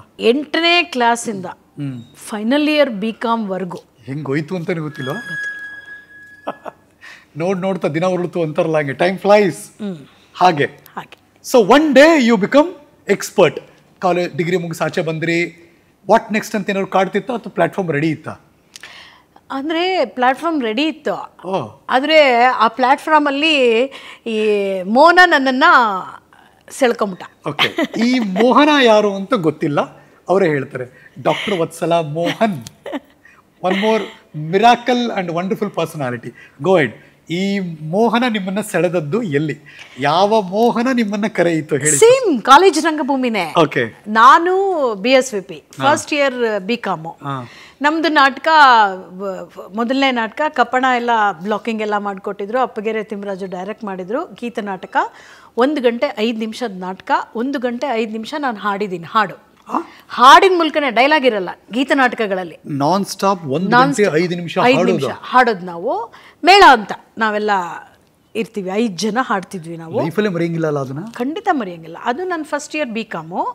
ಮೋಹನ್ ಅವಾಗ final year BIT Bangalore institute of technology. Okay. So ಅಲ್ಲಿಂದನೂ ನಾಟಕ ಬರೋದು, ಇವನೇ ಡೈರೆಕ್ಟ್ ಮಾಡೋನು, ಮೋಹನ್ ಡೈರೆಕ್ಟ್ ಮಾಡೋನು. ಇಂಜಿನಿಯರಿಂಗ್ ಓದೋ ಹುಡುಗ ಡೈರೆಕ್ಟ್ ಮಾಡ್ತಿದ್ರ? ಇಲ್ಲಪ್ಪ, ಅವ್ನು ಹೈಸ್ಕೂಲು ಮತ್ತೆ PUC ನ್ಯಾಷನಲ್ ಕಾಲೇಜು. ಸೊ ಅಲ್ಲಿಂದನೇ ನಾಟಕ ಬಂದ್ಬಿಟ್ಟಿತ್ತು. ಆಕ್ಟಿಂಗ್ ಮಾಡೋನು, ಆಕ್ಟಿಂಗಿಂತ ಹೆಚ್ಚಾಗಿ ಅವ್ನ ಡೈರೆಕ್ಷನ್ ಅಲ್ಲೇ ಅವನೇ ಟೀಮನ್ನ ರೆಡಿ ಮಾಡಿಕೊಂಡು ಬರ್ತಿದ್ದಿತ್ತು. ಸೊ ಅಲ್ಲಿಂದ ಏನ್ ಸೆಳೀತು ಇಬ್ಬರ ನಡುವೆ? ಅಗೇನ್ ಕಪಣ ಬರ್ತಾರೆ ಮಧ್ಯದಲ್ಲಿ, ಕಪಣನೇ ಪರಿಚಯ ಮಾಡಿಕೊಟ್ಟಿದ್ದು. ನೋಡಮ್ಮ, ಇವನು ಮೋಹನ್ ಅಂತ, ನೋಡಕ್ ಬೆಳ್ಳಗ್ ಚೆನ್ನಾಗಿದ್ದಾನಲ್ವಾ, ನೀನು ಬ್ರಾಹ್ಮಣ ಹುಡುಗ ಅನ್ಕೋಬೇಡ, ಅವ್ನು ಗೌಡ್ರ ಹುಡುಗ ಅಂತ. ಹಿಂಗೆ ಇವ್ರದ್ದು ಯಾವಾಗಲೂ ಕಪಣನ್ ತಮಾಷೆ. ಏನಿಲ್ಲ, ಉಳ್ಳಾಳ್ ಶೀಲ್ಡು ಇರ್ತಾ ಇತ್ತಲ್ಲಿ. ಚಂದ್ರಶೇಖರ್ ಉಶಾಲ ಅಂತಿದ್ದಾರೆ ಅವರು, ಮತ್ತೆ ಅವರು ಮೋಹನ್ ಅವ್ರ ಜೊತೆ ಕೆಲಸ ಮಾಡ್ತಿದ್ದ, ಕಪ್ಪಣನ್ ಪೆಟ್ಟವನು. ಸೊ ಹಾಗಾಗಿ ಕಾಲೇಜಿದು ಏನೇನೋ ಎಲ್ಲ ಹೆಲ್ಪ್ ಮಾಡಬೇಕಲ್ಲ, ಅದು ಇದು ಎಲ್ಲ ನಾನು ವಾಲಂಟಿಯರ್ ಆಗಿ ವರ್ಕ್ ಮಾಡ್ತಿದ್ದ. ಮೋಹನ್, ನಿಮ್ಗೆ ಏನಾದರೂ ಬೇಕಂದ್ರೆ ವತ್ಸಲ ಇವ್ರನ್ನ ಕೇಳು, ಇವ್ರು ಹೆಲ್ಪ್ ಮಾಡ್ತಾರೆ ಅಂತ. ಹಿಂಗೆ ಪರಿಚಯ ಅಷ್ಟೇ, ಆ ಥರ. ಬಟ್ ಕ್ಯಾಶುವಲ್ ಸೆಳೆತಾಗಿದ್ಯಾ ಅವಾಗ? ಅಗೈನ್ ಸೆಕೆಂಡ್ ಇಯರ್ಗೆ ಬಂದ್ವಿ. ಸೆಕೆಂಡ್ ಇಯರಲ್ಲಿ ಇನ್ನೊಂದು ನಾಟಕ, ಅದೆಲ್ಲ ಬಸವನಗುಡಿ ನ್ಯಾಷನಲ್ ಕಾಲೇಜಿಂದ ಜಯನಗರ ನ್ಯಾಷನಲ್ ಕಾಲೇಜಿಗೆ ಶಿಫ್ಟ್ ಆಗಿಬಿಟ್ಟಿತ್ತು. ಅಲ್ಲಿ ತುಂಬ ಚೆನ್ನಾಗಿತ್ತು ಸ್ಟೇಜ್ ಎಲ್ಲ, ನಾನು ಪ್ರಾಕ್ಟೀಸು ಎಲ್ಲ ಅಲ್ಲೇನೇನೆ. ಅಗೈನ್ ಮೋಹನ್ ಅಲ್ಲೇ ಇದ್ದ. 1 ವರ್ಷ ಆದ್ಮೇಲೆ ತಿರ್ಗಾ ಸಿಕ್ಕಿದ್ದು. ಫಸ್ಟ್ ಲುಕ್ ಅಲ್ಲಿ ಲವ್ ಅಟ್ ಫಸ್ಟ್ ಸೈಟ್ ಅಂತ ಹಂಗೆಲ್ಲ ಏನಿಲ್ಲ, ನ್ಯಾಚುರಲಿ ಇಬ್ರು ವಯಸ್ಸಿನ ಹುಡುಗ ಹುಡುಗಿಯರು, ಅಟ್ರಾಕ್ಷನ್ ಇದ್ದೇ ಇರುತ್ತೆ. ಬಟ್ ತಮಾಷೆ ಏನಿತ್ತು ಅಂತಂದ್ರೆ, ಎಲ್ಲ ಅಲ್ಲೆಲ್ಲ ಅನ್ಕೊಂಡಿದ್ದು ಮೋನ ವತ್ಸಲನ್ ನೋಡಕ್ ಬರ್ತಿಲ್ಲ, ಇನ್ನೊಂದು ಹುಡುಗಿ ಇದ್ಲಲ್ಲಿ. ಆ ಹುಡುಗಿ ನಿಮ್ಮ ಫ್ರೆಂಡ್ ಏನಾರು? ಇಲ್ಲ, ಅವಳು ಕಲಾ ಇದ್ರಲ್ಲಿ ನಾಟಕ ಮಾಡ್ತಿದ್ಲು, ನಟರಂಗದಲ್ಲಿ ಅವಳು ಇದ್ಲು, ಅವಳು ಎಲ್ಲ ಆ್ಯಕ್ಟ್ ಮಾಡ್ತಿದ್ಲು. ಇವರೆಲ್ಲ ಆಸಿಫು ಇವರೆಲ್ಲ ಇದ್ರು. ಸೊ ಎಲ್ಲ ಅನ್ಕೋತಿದ್ದು ಕಲನ್ ನೋಡಕ್ ಬರ್ತಾನೆ ಅಂತ. ಬಟ್ ಇವನು ಹೇಳೋನು ನಾನು ಇಲ್ಲ ನಿನ್ನೂ ನೋಡಕ್ ಬರ್ತಿದ್ದೆ ಅಂತ. ಆಮೇಲೆ ನಾಟಕ ಒಂದಷ್ಟು 8:30 9 ಗಂಟೆ ಲೇಟ್ ಆಯಿತು ಅಂತ ಹೇಳಿದ್ರೆ ಅಗೈನ್ ಕಪ್ಪಣ್ಣ ಹೇಳೋರು ವತ್ಸಲನ್ ಡ್ರಾಪ್ ಮಾಡಿಬಿಡು ಅಂತ. ಇಬ್ಬರು ಡ್ರಾಪ್ ಮಾಡೋರು, ಅವ್ರನ್ನ ಮರೆಯೋಕ್ಕೆ ಸಾಧ್ಯನೇ ಇಲ್ಲ. ಒಂದು ಮೋನ, ಇನ್ನೊಂದು ಕಪಿನಯ್ಯ ಅಂತ, ಕಪಿನಿ. ಅವರಿಲ್ಲ, ಅವರು ತೀರ್ಕೊಂಡಿದ್ದಾರೆ. ಕಪಿನಿ ಅಂತೂ. ಆಮೇಲೆ ರಾಜಾರಾಮ್ ಅವರೆಲ್ಲ ನಮ್ಮ ನಟರಂಗದವರೇನೇನೆ. ರಾಜಾರಾಮ್ ಅಂತೂ ಸೇಮ್ ನಮ್ಮಪ್ಪ ಹಾಗೇ ಇದ್ದಿದ್ದು. ಇವ್ರು 3 ಜನ ಮಾತ್ರ ಎಷ್ಟು ಸೇಫಾಗಿ ನನ್ನನ್ನು ತಲುಪಿಸೋರು ಅಂದರೆ, ಅವರಿಬ್ಬರು ತಂದೆ ಸಮಾನರು. ಇವನು ನನ್ನನ್ನು ಮದುವೆ ಮಾಡ್ಕೊಂಡ. ಲವ್ ಶುರುವಾಗಿದ್ದು, ಲವ್ ಎಕ್ಸ್ಪ್ರೆಸ್ ಮಾಡಿದ್ಯಾರು? ಮೋನೆ. ಮತ್ತೆ ಎಲ್ಲಿ? ಏರ್ಲೈನ್ ಹೋಟ್ಲ್ ಅಂತಿತ್ತಲ್ಲ, ನಂಗೆ ಮಸಾಲೆ ದೋಸೆ ಅಂದರೆ ತುಂಬ ಇಷ್ಟ. ನ್ಯಾಚುರಲಿ ನಮ್ದೆಲ್ಲ ಅವಾಗೆಲ್ಲ ಹೋಟ್ಲಿಗೆ ಹೋಗೋದು ತುಂಬ ಕಡಿಮೆ ಅಲ್ವಾ. ನಾನು ಹೇಳಿದೆ ನಿಮಗೆ, ಸೆಕೆಂಡ್ PUC ಕಲಾವಿದರ ಅಡ್ಡ. ಸೊ ನನಗೆ ತುಂಬ ಆಸೆ ಅಂತಂದರೆ combination is masala dosa with jamun. ಆದರೆ ಕಾಫಿ ಅಂತೂ ನಾನು ಎಲ್ಲೂ ಕುಡಿತಿರ್ಲಿಲ್ಲ, ನಮ್ಮ ಮನೆಯದೇ ಡಿಕಾಕ್ಷನ್ ಕಾಫಿ. ಬಟ್ ಅಲ್ಲಿ ತುಂಬ ಚೆನ್ನಾಗಿದೆ ಕಾಫಿ ಅಂತ ನಾನು ಏಯ್ ನೀನು ದೋಸೆ ತಿರ್ಬೇಕಾದ್ರೆ ನನ್ನ ಜೊತೆಲೇ ಕಾಫಿ ಹೇಳ್ತೀನಿ, ಒಂದು ಸಿಪ್ ಕಾಫಿ ಕುಡಿ, ದೋಸೆ ತಿನ್ನು ಅನ್ನೋ. ನನಗಿದೇನು ಕಾಂಬಿನೇಷನ್ನು, ದೋಸೆ ತಿಂದಾದ್ಮೇಲೆ ಕಾಫಿ ಕುಡಿಬೇಕು ಅಂತ. ಇಲ್ಲ ಜೊತೆಲೇ ತಿನ್ನು ಅಂತ. ಸೊ ಇಷ್ಟೆಲ್ಲ ಆಯಿತು. ಒಂದು 2-3 ಸಲ ಹೋಟೆಲ್ಗೆ ಹೋಗ್ತಿದ್ವಿ. ಆಮೇಲೆ ಒಂದು ದಿವಸ ಅವನಿಗೆ ಏನು ಹೇಳ್ದಂದರೆ, ನಾನೊಂದು ಗ್ರೀಟಿಂಗ್ಸ್ ಕಳಿಸಿದ್ದೀನಿ ನಿಮ್ಮ ಮನೆಗೆ, ಬರುತ್ತೆ ಅಂತ. ಅದು ಅವಾಗೆಲ್ಲ ಪೋಸ್ಟ್ ಅಲ್ವಾ, ಇವಾಗಿನ ಥರ ಗ್ರೀಟಿಂಗ್ ಕಳಿಸಿದ್ಯಾ, ಏನಂತ ಕಳಿಸಿದ್ಯಾ ನೋಡು, ನನಗೇನೋ ಹೇಳಬೇಕು ಅನ್ನಿಸ್ತು, ಅದ್ರಲ್ಲಿ ಗ್ರೀಟಿಂಗಲ್ಲಿ ಕಳಿಸಿದ್ದೀನಿ. ಅಯ್ಯೋ ಮಾರಯ್ಯ, ಅಲ್ಲಿ ನಾನು ಬೆಳಗ್ಗೆ ಎಲ್ಲ ಇರೋದೇ ಇಲ್ಲ, ಹೋಗೋದು ಅಪ್ಪಂಗೋ ಇಲ್ಲ ಅಮ್ಮಂಗೋ ಸಿಗುತ್ತೆ. ಆಮೇಲೆ ಅಂದರೆ ಏನೂ ಮುಚ್ಚುಮರೆ ಇರಲಿಲ್ಲ, ಎಲ್ಲವನ್ನೂ ಅಮ್ಮನ ಹತ್ರ ಅಣ್ಣನ ಹತ್ರ ನಾನು ಹೇಳ್ಕೊಳ್ತಾ ಇದ್ದಿದ್ದು. ಆದರೆ ಈ ಥರದ್ದೇನಾದರೂ ಗೊತ್ತಾಗ್ಬಿಟ್ರೆ ಯಾರ ಮನೆಯಲ್ಲಾದರೂ ಭಯ ಅಂದರೆ ಭಯ. ಅಲ್ಲ ನೀನು ಹಿಂಗೆ. ಆಮೇಲೆ ಇನ್ನೊಂದು ನನ್ನ ತಲೆಯಲ್ಲಿ ಏನಂದರೆ, ನನಗೆ ಈ ಥರದಲ್ಲೆಲ್ಲ ಪ್ರೀತಿ ಪ್ರೇಮದಲ್ಲೆಲ್ಲ ನಾನು ವಿರೋಧದ ಫಿಲ್ಮ್ ಸ್ಟೋರಿ ಥರ ಯೋಚನೆ ಬಂದ್ಬಿಡುತ್ತೆ ಯಾವಾಗಲೂ. ಬಟ್ ಮನೇಲಿ ಏನಾಯ್ತು ಆಗ? ಆ ಗ್ರೀಟಿಂಗ್ ಯಾರು ಓದಿದ್ದು? ತಮಾಷೆ ಏನು ಗೊತ್ತಾ, ನನ್ನ ಫ್ರೆಂಡ್ ಒಬ್ಬಳು ರಾಮಕ್ಕ ಅಂತಿದ್ಲು, ಕಾಲೇಜ್ ಸ್ಕೂಲಲ್ಲಿ. ಅವಳು ಯಾವಾಗಲೂ ಒಂಥರ ನನ್ನ ಪರ್ಸ್ನಲ್ ಅಸಿಸ್ಟೆಂಟ್ ಥರ ಎಲ್ಲ ಇದಾಗ್ತಿತ್ತು. ಆಮೇಲೆ ಅವಾಗೆಲ್ಲ ಎಲ್ಲರ ಮನೇಲೂ ಲ್ಯಾಂಡ್ಲೈನ್ ಇರ್ತಿದ್ದಿತ್ತು. ಒಂದು ರಸ್ತೆನಲ್ಲಿ ಯಾರ್ದು 2 ಮನೇಲಿ ಲ್ಯಾಂಡ್ಲೈನ್ ಇದ್ದರೂ ಮುಗಿದೋಯ್ತು. ಎಲ್ಲರೂ ಅವ್ರ ನಂಬರ್ ಕೊಟ್ಟಿರೋರು. ನಾನು ಅವಳಿಗೆ ಫೋನ್ ಮಾಡಿಬಿಟ್ಟು ಕರೆದ್ಬಿಟ್ಟು ಹೇಳಿ, ಈ ಥರ ಗ್ರೀಟಿಂಗ್ ಬರುತ್ತೆ, ಪೋಸ್ಟ್ಮ್ಯಾನ್ ಬರ್ತಾನೆ, ಕಾಯ್ಕೊಂಡು ಕುತ್ಕೊಂಡು ನೀವು ಇಸ್ಕೋ ಅಂತ ಹೇಳಿದ್ದೆ. ಅಂದರೆ ಇವ್ರ ಕೈಗೆ ತಲುಪಬಾರ್ದು ಅಂತ. ಹಾಗೆ ಆಯಿತು. ರಾಮಕ್ಕ ಇಸ್ಕೊಂಡು ಇಟ್ಟಿದ್ಲು.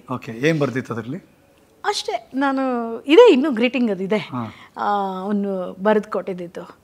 ಅಂದರೆ ನಿನ್ನ ಕಂಡ್ರೆ ನಂಗೆ ತುಂಬ ಇಷ್ಟ, ನೀನು ನನ್ನ ಮುಂದಿನ ಬಾಳ ಸಂಗಾತಿ ಅಂತ ನಾನು ನಿರ್ಧಾರ ಮಾಡಿಬಿಟ್ಟಿದ್ದೀನಿ ಅಂತ ಈ ಥರ ಎಲ್ಲ ಬರೆದಿದ್ದ. ಸೊ ನೆಕ್ಸ್ಟ್ ಏರ್ಲೈನ್ ಹೋಟೆಲಲ್ಲಿ ಮೀಟಿಂಗು ಏನು ಗೊತ್ತಾ, ತೆಗೆದು ಗ್ರೀಟಿಂಗ್ ಅವನ ಕೈ ಕೊಟ್ಬಿಟ್ಟು, ಈ ಥರದ್ದೆಲ್ಲ ನನಗೆ ಕಮಿಟ್ಮೆಂಟ್ ಮಾಡ್ಕೊಳ್ಳೋಕ್ಕೆಲ್ಲ ಏನೂ ಸಾಧ್ಯ ಇಲ್ಲಪ್ಪ, ನನ್ನ ರೀತಿನೇ ಬೇರೆ, ನಿನ್ನ ರೀತಿನೇ ಬೇರೆ, ಇದೆಲ್ಲ ಆಗಲ್ಲ ಅಂತ ಹೇಳಿಬಿಟ್ಟು ರಿಜೆಕ್ಟೆಡ್. ಎಷ್ಟು ಹೆದರಿಕೆ ಅಂದರು, ಅಯ್ಯೋ ಏನೇನೋ ತಲೆಯಲ್ಲಿ ಏನಾಗುತ್ತೋ, ನಾನು ಈ ಥರದಕ್ಕೆಲ್ಲ ಕಮಿಟ್ ಮಾಡ್ಕೊಳ್ಳೋಂಗಿಲ್ಲ, ನನ್ನ ಮುಂದೆ ತುಂಬಾ ಬೇರೆ ಬೇರೆ ಚಾಲೆಂಜಸ್ಗಳಿದೆ, ಅದೆಲ್ಲ ನಾನು ಎದುರಿಸ್ಬೇಕು, ಈ ಥರದ್ದು ಹಾಗೆಲ್ಲ ಆಗಿ ಮೋನನ್ ಮಾತಾಡೋದೇ ಬಿಟ್ಬಿಟ್ಟೆ ನಾನು. ಆಲ್ಮೋಸ್ಟ್ ಆಲ್ ನಾನೊಂದು 7-8 ತಿಂಗಳು ನಾವು ಮಾತಾಡೇ ಇಲ್ಲ, ಸಂಪರ್ಕನೂ ಇಲ್ಲ. ನಮ್ಮನೇಲಿ ಒಂಥರ ಮೆಚೂರ್ಡ್ ಫ್ಯಾಮಿಲಿ, ಅಣ್ಣ ಅಮ್ಮ ಇಬ್ಬರೇನೆ.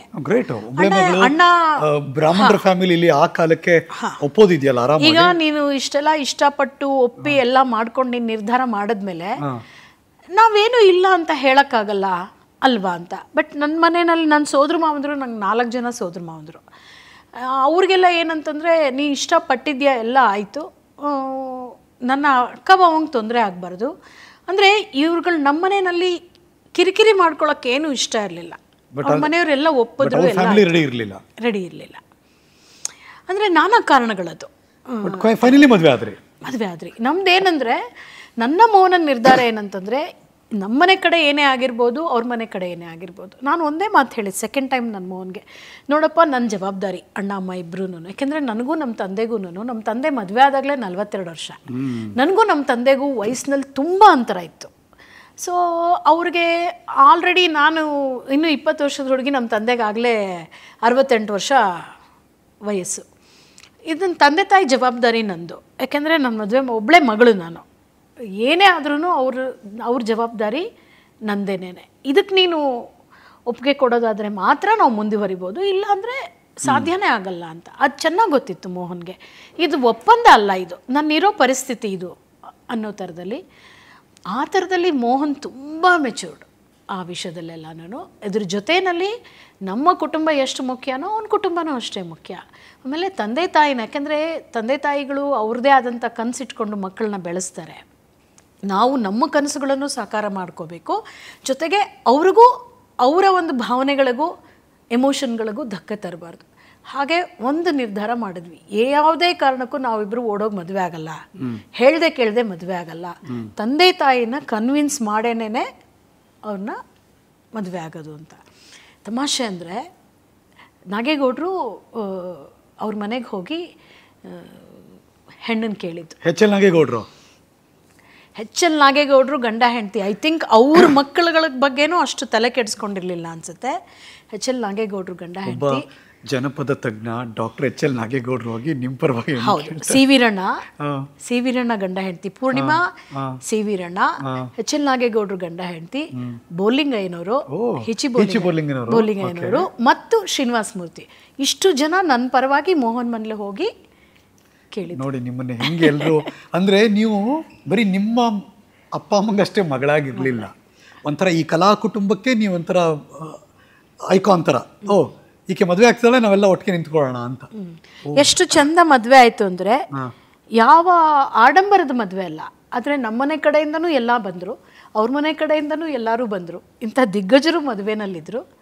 ಒಂದು ಬೆಳಗ್ಗೆ ಒಂದು ಧಾರೆ ಮುಹೂರ್ತ ತಾಳಿ ಕಟ್ಟಿದ್ದು ಆಯಿತು, ಅಷ್ಟೇ ನಮ್ಮ ಮದುವೆ.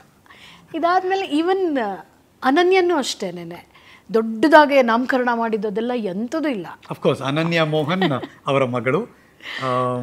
ಈಗ ಪ್ರಸ್ತುತ ಟಿ ವಿ ಚಾನೆಲ್ನಲ್ಲಿ, ಅದು ತುಂಬ ಲೀಡಿಂಗ್ ಧಾರಾವಾಹಿನಲ್ಲಿ ಮಿಂಚುತ್ತಿರುವ ಪ್ರತಿಭೆ. ಗ್ರೇಟ್. ಯಾವ ಧಾರಾವಾಹಿ ಅದು? ಶ್ರೀರಸ್ತು ಶುಭಮಸ್ತು ಒಂದು, ಕರೆಕ್ಟ್. ಇನ್ನೊಂದು ನಿನ್ನ ಜೊತೆ ನನ್ನ ಕಥೆ ಅಂತ. ಓಕೆ. ಸೊ ಈ ಎರಡೂ ಧಾರಾವಾಹಿಯಲ್ಲಿ ಅನನ್ಯ ಇವರ ಮಗಳಿದ್ದಾಳೆ. ನೋಡೋಕೆ ಗೊತ್ತಾಗ್ಬಿಡುತ್ತೆ ನಿಮ್ಮ ಮಗಳೇ ಅಂತ, ಆ ಕಲೆ ಅಲ್ಲಿದೆ. ಸೊ ನಿಮ್ಮ ಪ್ರೀತಿಯ ಕುಡಿ ಅನನ್ಯ, ಅಲ್ಲಿಂದ ನಿಮ್ಮ ಲೈಫ್ ಶುರು ಆಯಿತು, ಮಗು ಆಯಿತು. ಬಟ್ ಅಲ್ಲಿ ತನಕ ನೀವು ಟೀಚಿಂಗ್ ಪ್ರೊಫೆಷನ್ ಇಳಿದಿಲ್ಲ. ಅಂದರೆ ಒಂದು ಸಬ್ಜೆಕ್ಟ್ ಬಾಕಿ ಇತ್ತು ಡಿಗ್ರಿನಲ್ಲಿ, ಮದುವೆ ಗಲಾಟೆ ಮದುವೆ ಅಲ್ವಾ. ಓಕೆ. ನನಗೆ ಹೆಂಗೆ ಅನಿಸ್ತಿದೆ ಅಂದರೆ, ನಿಮ್ಮ ಜೀವನ ಯಾರು ಡೈರೆಕ್ಟರ್ ಕೇಳಿಸ್ಕೊಂಡ್ರೆ ಸ್ಕ್ರೀನ್ ಪ್ಲೇ ಬರಿಬೋದು. ಸೊ ಹಾಗಾಗಿ ಏನಾಯಿತು ಅಂತಂದರೆ, ನಂಗಂತೂ ಸುಮ್ಮನೆ ಹೆಂಗೆ ಕೂತ್ಕೊಳ್ಳೋಕೆ ಸಾಧ್ಯ. ಅನನ್ಯ 6 ತಿಂಗಳು ಮಗು, ನಾನು MA ಕಟ್ಟಿದ್ದು, MA ಎಕ್ಸಾಮ್ ಕಾಲೇಜ್ಗೆ. ನಂಗೆ ಆಗಲ್ಲ, ಇನ್ನು ಸುಮ್ಮನೆ ಇರೋಕ್ಕಾಗಲ್ಲ ಅಂತ. ಸೊ ಅನನ್ಯ ಆವಾಗಲೇ ನಾನು MA ಜಾಯ್ನ್ ಆಗಿದ್ದು. ಅಟ್ಲೀಸ್ಟ್ ನನಗೆ ಇದೆಲ್ಲ ಏನೂ ಮಾಡೋಕ್ಕಾಗಲಿಲ್ಲ ಅಂದರು, ನಾನು ಟೀಚ್ ಮಾಡೋಕ್ಕೆ ಹೋಗ್ತೀನಿ, ಪಾಠ ಮಾಡೋಕ್ಕೆ ಹೋಗ್ತೀನಿ ಅಂದರೆ ಯಾರೂ ಏನು ತಡೆಯೋಕ್ಕೆ ಸಾಧ್ಯನೇ ಇಲ್ಲ. ಸೊ ಹಾಗಾಗಿ ನನಗೆ ಸಾಹಿತ್ಯ ತುಂಬ ಇಷ್ಟ. ನನಗೆ ಮೊದಲಿಂದ ಅದು ಬಂದಿರೋ ಅಂಥದ್ದು. ಮೈಸೂರು ಯೂನಿವರ್ಸಿಟಿ ನಾನು MA ಜಾಯಿನ್ ಆದೆ. ಅವಾಗೆಲ್ಲ ಏನಂತಂದರೆ, ನಿಮಗೆ ಈ ಓಪನ್ ಯೂನಿವರ್ಸಿಟಿ ಕಾನ್ಸೆಪ್ಟ್ ಇರಲಿಲ್ಲ, ಅಂಚೆ ತೆರಪಿನ ಶಿಕ್ಷಣ ಅಂತ ಇತ್ತು. ಮೈಸೂರು ಯೂನಿವರ್ಸಿಟಿಗೆ ನಾವು ಸೇರ್ಕೊಂಡ್ವಿ ಅಂತ ಹೇಳಿದ್ರೆ, ಕನ್ನಡ ಸಾಹಿತ್ಯ ಪರಿಷತ್ತಿನಲ್ಲಿ ಒಂದು ದತ್ತಿ ಇಟ್ಟಿದ್ರು. ಅಂದರೆ ಯಾರು ಮೈಸೂರು ಯೂನಿವರ್ಸಿಟಿನಲ್ಲಿ MA ಮಾಡ್ತಾರೋ ಅಲ್ಲಿ ಪಾಠ ಮಾಡೋರು. ಸಾಶಿ ಮರಳಯ್ಯನವರು ಅವಾಗ ಅಧ್ಯಕ್ಷರು. 4 ತಿಂಗಳ ಕಾಲ ಒಬ್ಬ ರೆಗ್ಯುಲರ್ ಸ್ಟೂಡೆಂಟ್ಗಿಂತ ಅದ್ಭುತವಾಗಿ ಎಂತೆಂಥವ್ರು ಬಂದು ನಮಗೆ ಪಾಠ ಮಾಡಿದ್ರು ಅಂದರೆ, ಸೊ 2 ವರ್ಷ ಅದ್ಭುತ MA. ಸೊ ಮುಗೀತು. ಕನ್ನಡ ಮಾಸ್ಟರ್ನ ನೆನಪಿಸ್ಕೊಳ್ಳೋಷ್ಟು ಯಾರು ನೆನಪಿಸ್ಕೊಳ್ಳಲ್ಲ ಬೇರೆಯವ್ರನ್ನ ಅನ್ಸುತ್ತೆ. ಹೌದು, ಅದಾಯಿತು. ಅದಾದಮೇಲೆ ಅನನ್ಯ ಅದು ಸುರಾನ ಕಾಲೇಜಿಗೆ ಸೇರಿದ್ದಂತೂ ಅದೇ ಮೊದಲು ಕಾಲೇಜು. ಇವತ್ತು ಇದು 25ನೇ ವರ್ಷ. 25 ವರ್ಷದಿಂದ ಒಂದೇ ಕಾಲೇಜು, ಒಂದೇ ಡಿಪಾರ್ಟ್ಮೆಂಟು, ಅದು ಕನ್ನಡದ ವಿಭಾಗ. ಅದರಲ್ಲಿ ಪ್ರೊಫೆಸರ್ ಆಗಿ, ಟೀಚರ್ ಆಗಿ, ಪ್ರೊಫೆಸರ್ ಆಗಿ, ಹೆಚ್ ಒ ಡಿ ಆಗಿ ಡಾಕ್ಟ್ರೇಟ್ ಮಾಡಿ ಅಲ್ಲೇ. ಅಂದರೆ ನಾನು ಏನೇನು ಕಿರುತೆರೆ, ಹಿರಿತೆರೆ, ಥಿಯೇಟರು ಪ್ರತಿಯೊಂದು ನಮ್ಮ ವಿದ್ಯಾರ್ಥಿಗಳಲ್ಲಿ ತೊಡಗಿಸ್ಕೊಳ್ತಾ, ಹೇಳ್ಕೊಳ್ತಾ, ಅಲ್ಲಿ ಇವೆಲ್ಲವನ್ನು ಬೆಳೆಸ್ಕೊಳ್ತಾ, ಒಬ್ಬ ಅಧ್ಯಾಪಕಿಯಾಗಿಯೂ ಬೆಳೀತಾ, ನಿರೂಪಣೆಯಲ್ಲಿ ಇಡೀ ಕರ್ನಾಟಕದಲ್ಲಿ ಏನೇನು ನಾನು ಇದೆಲ್ಲ ಮಾಡಬೇಕು ಅಂತ ಅಂದ್ಕೊಂಡಿದ್ದೋ, ಒಬ್ಬ ಟೀಚರ್ ಆಗಿ ಒಬ್ಬ ಕಾಲೇಜಲ್ಲಿ ನನ್ನ ವಿದ್ಯಾರ್ಥಿಗಳನ್ನು ಜೊತೆಯಲ್ಲಿ ಇಟ್ಕೊಳ್ತಾ ನಾನು ಮಾಡ್ತಿರೋ ಕೆಲಸ. ನಮ್ಗೆ ಯಾರಿಗೂ ಗೊತ್ತೇ ಇರಲ್ಲ, ನೀವು ಯಾವುದೋ ಒಂದು ಸಿನಿಮಾದಲ್ಲಿ ಯಾವುದೋ ಪೋಷಕ ಪಾತ್ರದಲ್ಲಿ ಬಂದು ಹಿಂಗೆ ಕಾಣಿಸ್ತೀರಾ ಅಂದರೆ, ಇವರು ಕಾಲೇಜಿನ ಹೆಚ್ ಒ ಡಿ ಅಂತ ಯಾರಿಗೂ ಗೊತ್ತೇ ಆಗಲ್ಲ. ನೀವು ಸುಮ್ಮನೆ ಆ್ಯಕ್ಟ್ ಮಾಡಿ ಹೋಗ್ಬಿಡ್ತೀರಾ ಅಷ್ಟೇ. ಬಟ್ ನನ್ನ ಪ್ರಶ್ನೆ, ಒಂದು ಕಾಲೇಜು ಮತ್ತು ಕಾಲೇಜಿನ ಆಡಳಿತ ಮಂಡಳಿಯವರು ಅಥವಾ ಯಾರು ಲೀಡ್ ಮಾಡ್ತಿರ್ತಾರೆ ಅವರು ಸಪೋರ್ಟಿವ್ ಆಗಿದ್ದರೆ, ಟ್ಯಾಲೆಂಟ್ ಆಗಿರೋ ವಿದ್ಯಾರ್ಥಿ ಆಗಲಿ, ಟ್ಯಾಲೆಂಟ್ ಆಗಿರೋ ಒಬ್ಬ ಟೀಚರ್ ಆಗಲಿ, ಪ್ರೊಫೆಸರ್ ಆಗಲಿ, ಏನೇನೆಲ್ಲ ಸಾಧನೆ ಮಾಡ್ಬೋದು ಅನಿಸ್ಬಿಡುತ್ತೆ. ಯಾಕೆಂದರೆ ಅದಕ್ಕೊಂದು ದೊಡ್ಡ ಉದಾಹರಣೆ ಅಂದರೆ ಸುರಾನ ಕಾಲೇಜ್ಗೆ ಹ್ಯಾಟ್ಸ್ ಆಫ್. ಯಾಕೆಂದರೆ ಅದನ್ನು ಬಹಳ ತುಂಬ ಚೆನ್ನಾಗಿ ಒಂದು ಹಂತಕ್ಕೆ ಮುನ್ನಡೆಸ್ಕೊಂಡು ಹೋದವರು professor K E Radhakrishna. Correct. Radhakrishna ಅಂತ ಒಬ್ಬ ಎಜುಕೇಷನಿಸ್ಟ್ಗೆ ಕೈಯಲ್ಲಿ ಕಾಲೇಜಿತ್ತು. ಆಮೇಲೆ ಒಂದು ಎಜುಕೇಷನ್ ಇನ್ಸ್ಟಿಟ್ಯೂಷನ್ ಹೆಂಗಿರಬೇಕು ಅಂತ ಹೇಳಿದ್ರೆ ಅಂಥ ವ್ಯಕ್ತಿಗಳು ಇರಬೇಕು. ಶೇಷಾದ್ರಿಪುರಂ ಕಾಲೇಜ್ನ ನಂತರ ನಮ್ಮ ಸುರಾನಾಗೆ ಬಂದಿದ್ದವರು. ಸೊ ಹಾಗಾಗಿ ರಾಧಾಕೃಷ್ಣ ಅವರು ಬೆಳೆಸಿರುವಂತಹ ಒಬ್ಬ ವಿದ್ಯಾರ್ಥಿನೇ ನಾನು. ಅವ್ರು ನನ್ನ ಗುರುಗಳು, ತಂದೆ ಸಮಾನರು. ಸೊ ಕಾಲೇಜು, ಆಮೇಲೆ ಒಬ್ಬ ಇಂಥ ಒಳ್ಳೆ ಪ್ರಿನ್ಸಿಪಾಲ್ ಇರಬೇಕು, ಪ್ರಾಂಶುಪಾಲರು ಇರಬೇಕು, ಆ್ಯಂಡ್ ಮ್ಯಾನೇಜ್ಮೆಂಟ್ ಆಲ್ಸೋ. ಇಂಥ ವೇದಿಕೆಗೆ ನೀವು ಹತ್ತಿಲ್ಲ ಅಂತಿಲ್ಲ, ಅದು ಸ್ಟೇಟ್ ಲೆವೆಲ್ ಆಗಲಿ, ನ್ಯಾಷನಲ್ ಲೆವೆಲ್, ಇಂಟರ್ನ್ಯಾಷನಲ್ ಲೆವೆಲ್ ಆಗಲಿ, ಅಥವಾ ಎಲ್ಲ ಪ್ರತಿಷ್ಠಿತ ಉತ್ಸವಗಳಾಗಲಿ ನೀವು ಇದ್ದೇ ಇರ್ತಿದ್ರಿ. ಅದಕ್ಕೆ ಟೈಮ್ ಹೊಂದಿಸ್ಕೋಬೇಕು. ಅದು ಔಟ್ಡೋರ್ ಆಗಿರಲಿ, ಇಂಡೋರ್ ಆಗಿರಲಿ, ಪ್ಲಸ್ ಆ್ಯಕ್ಟಿಂಗ್ ಮಾಡಬೇಕು. ಹೆಂಗೆ ಲೆಕ್ಕಾಚಾರ ಇದೆ ಹೇಳಿ ನಮ್ಮ ಮುಂಚೆ. ಒಂದು ನನ್ನಮ್ಮ, ಮತ್ತೆ ಇದ್ರ ನಡುವೆ ಫ್ಯಾಮಿಲಿ ಮೇಂಟೈನ್ ಮಾಡಬೇಕು. ಅಗೈನ್ 4 ಜನದ್ದು, ಮೋನಾ, ಅಮ್ಮ, ಅನನ್ಯ, ನಾನು, 4 ಜನದ್ದು. ಮನೆಯೆಲ್ಲ ಮೋಹನ್ ನೋಡ್ಕೊಂಡ್ಬಿಡೋನು, ತೊಂದರೆನೇ ಇರ್ತಿರ್ಲಿಲ್ಲ. ನನ್ನ ಮಗಳದ್ದು ಮುಖ್ಯವಾಗ್ತಿತ್ತು. ಅಮ್ಮ ಇದ್ದರು, ಅಮ್ಮ ನೋಡ್ಕೊಳ್ಳೋರು. ಇದೊಂದು ದೇವ್ರ ದಯ, ಗಾಡ್ ಗಿಫ್ಟ್ ಇದು ನನಗೆ. ಅದು ಬಿಟ್ಟರೆ ಕಾಲೇಜ್ನಲ್ಲಿ ಒಂದು ಥರದಲ್ಲಿ ಸುರಾನ ಕಾಲೇಜು, ಪ್ರೊಫೆಸರ್ ರಾಧಾಕೃಷ್ಣ, ನಮ್ಮ ಮ್ಯಾನೇಜ್ಮೆಂಟು, ಅವ್ರಿಗೆಲ್ಲರಿಗೂ ಗೊತ್ತಿತ್ತು. ಎಕ್ಸಾಂಪಲ್ ಮುಕ್ತ ಸೀರಿಯಲ್. ಹೌದು, ಮುಕ್ತ ಸೀರಿಯಲ್ ಹೇಗೆ ಅಂದರೆ, ಅವಾಗ ನಮ್ಮದು ಆ್ಯನ್ಯುಯಲ್ ಸ್ಕೀಮ್ ಇತ್ತು.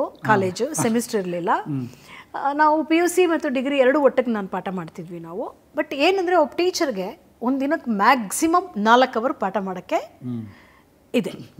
ಸೊ ಮೊದಲ 4 ಪೀರಿಯಡ್ ಇರುತ್ತಲ್ಲ, ಅದು ನೀಟಾಗಿ ವ್ಯತ್ಯಾಸ ಇಲ್ದಂಗೆ ನಡ್ಕೊಂಡು ಹೋಗಬೇಕು ಎನಿ ಎಜುಕೇಷನ್ ಇನ್ಸ್ಟಿಟ್ಯೂಷನಲ್ಲಿ. 8:30 ಕಾಲೇಜ್ ಶುರುವಾಗೋದು. ಇದು ನಾನೇನಾಗ್ತಿತ್ತು, 8:30 ಕ್ಲಾಸಸ್ ಸಾಮಾನ್ಯವಾಗಿ ಹಾಕ್ಕೊಂಡು 3 ಪೀರಿಯಡು ಪಾಠ ಮುಗಿಸ್ತಾ ಇದ್ದೆ. ಗೊತ್ತಿತ್ತು ಯಾವುದೇ ಅಂದರೆ. ಇವತ್ತಿಗೂ ಕೆಲವೊಂದು ಸ್ಟೂಡೆಂಟ್ಸ್ಗಳಿಗೆ ಒಂದು ಆಶ್ಚರ್ಯ ಇದೆ, ಮ್ಯಾಮ್ ಇಷ್ಟೊಂದೆಲ್ಲ ಫಿಲಮಲ್ಲಿ ಮಾಡಿದ್ದೀರಾ, ನೀವು ಸೀರಿಯಲಲ್ಲಿ ಮಾಡ್ತಿದ್ದೀರಾ, ಬಟ್ ಒಂದು ದಿವಸ ನಾನು ಕ್ಲಾಸ್ ಬಿಡ್ತಿರ್ಲಿಲ್ವಲ್ಲ. ಹೌದು, ಅದಕ್ಕೆ ಕೇಳಿದ ನಾನು ಟೈಮ್ ಮ್ಯಾನೇಜ್ಮೆಂಟ್ ಹೆಂಗೆ ಆಗ್ತಿತ್ತು ಅಂದೆ. ಸೊ ಮೊದಲ 3 ಪೀರಿಯಡು ನಾನು ಮುಗಿಸ್ತಾ ಇದ್ದೆ. ಆಯಿತು. ಎಕ್ಸಾಂಪಲ್ ಮುಕ್ತ ಟೀಮಿಗೆ ಚೆನ್ನಾಗಿ ಗೊತ್ತಿತ್ತು. ಬಾಕಿ ಟೀಮ್ಗಳಿಗೂ ಏನಾಗ್ತಿತ್ತು ಅಂತಂದರೆ, ಪ್ರೊಡಕ್ಷನ್ ಹೌಸು ನನ್ನನ್ನು 12:30 ಮೇಲೆ ಕರ್ಕೊಂಡು ಹೋಗೋರು ಸಾಮಾನ್ಯವಾಗಿ. ಮಧ್ಯಾಹ್ನ ಸ್ಕೆಡ್ಯೂಲ್. ಸೊ ಅದು ತುಂಬ ಜನ ಆ ಥರ ನಂಗೆ ಸಪೋರ್ಟ್ ಮಾಡಿದ್ದಾರೆ. ಹಾಗಾಗಿ ನಾನು ಇನ್ನೊಂದು ಫಿಲ್ಮು ಮಮ್ಮಿ ಸೇವ್ ಮೀ ಇದೆಯಲ್ಲ, ಪ್ರಿಯಾಂಕಾ ಉಪೇಂದ್ರ, ನಾನು, ಲೋಹಿತ್ ಡೈರೆಕ್ಷನ್ ಮಾಡಿರೋದು. ಅದು 90% ಶೂಟಿಂಗು ನೈಟ್ ಶೂಟಿಂಗು. ಈ ಉಪೇಂದ್ರ ಅವರ ಇದರಲ್ಲಿ ರುಪೀಸಲ್ಲಿ ಸೆಟ್ ಹಾಕಿದ್ರು. ನೀವು ನಂಬ್ತಿರೋ ಇಲ್ವೋ, ಪ್ರತಿದಿನ 4:15 ಕರೆಕ್ಟಾಗಿ ಕಾಲೇಜ್ ಮುಂದೆ ಗಾಡಿ ನಿಂತಿರೋದು. ಸಂಜೆ ಸೊ ಬೆಳಗ್ಗೆಯಿಂದ ಕಾಲೇಜು, ಸಂಜೆ ಡೈರೆಕ್ಟಾಗೆ ನಾನು ಕಾಲೇಜಿಂದಾನೇ ಸೆಟ್ಗೆ ಹೊಟ್ಟೋಗವೆ.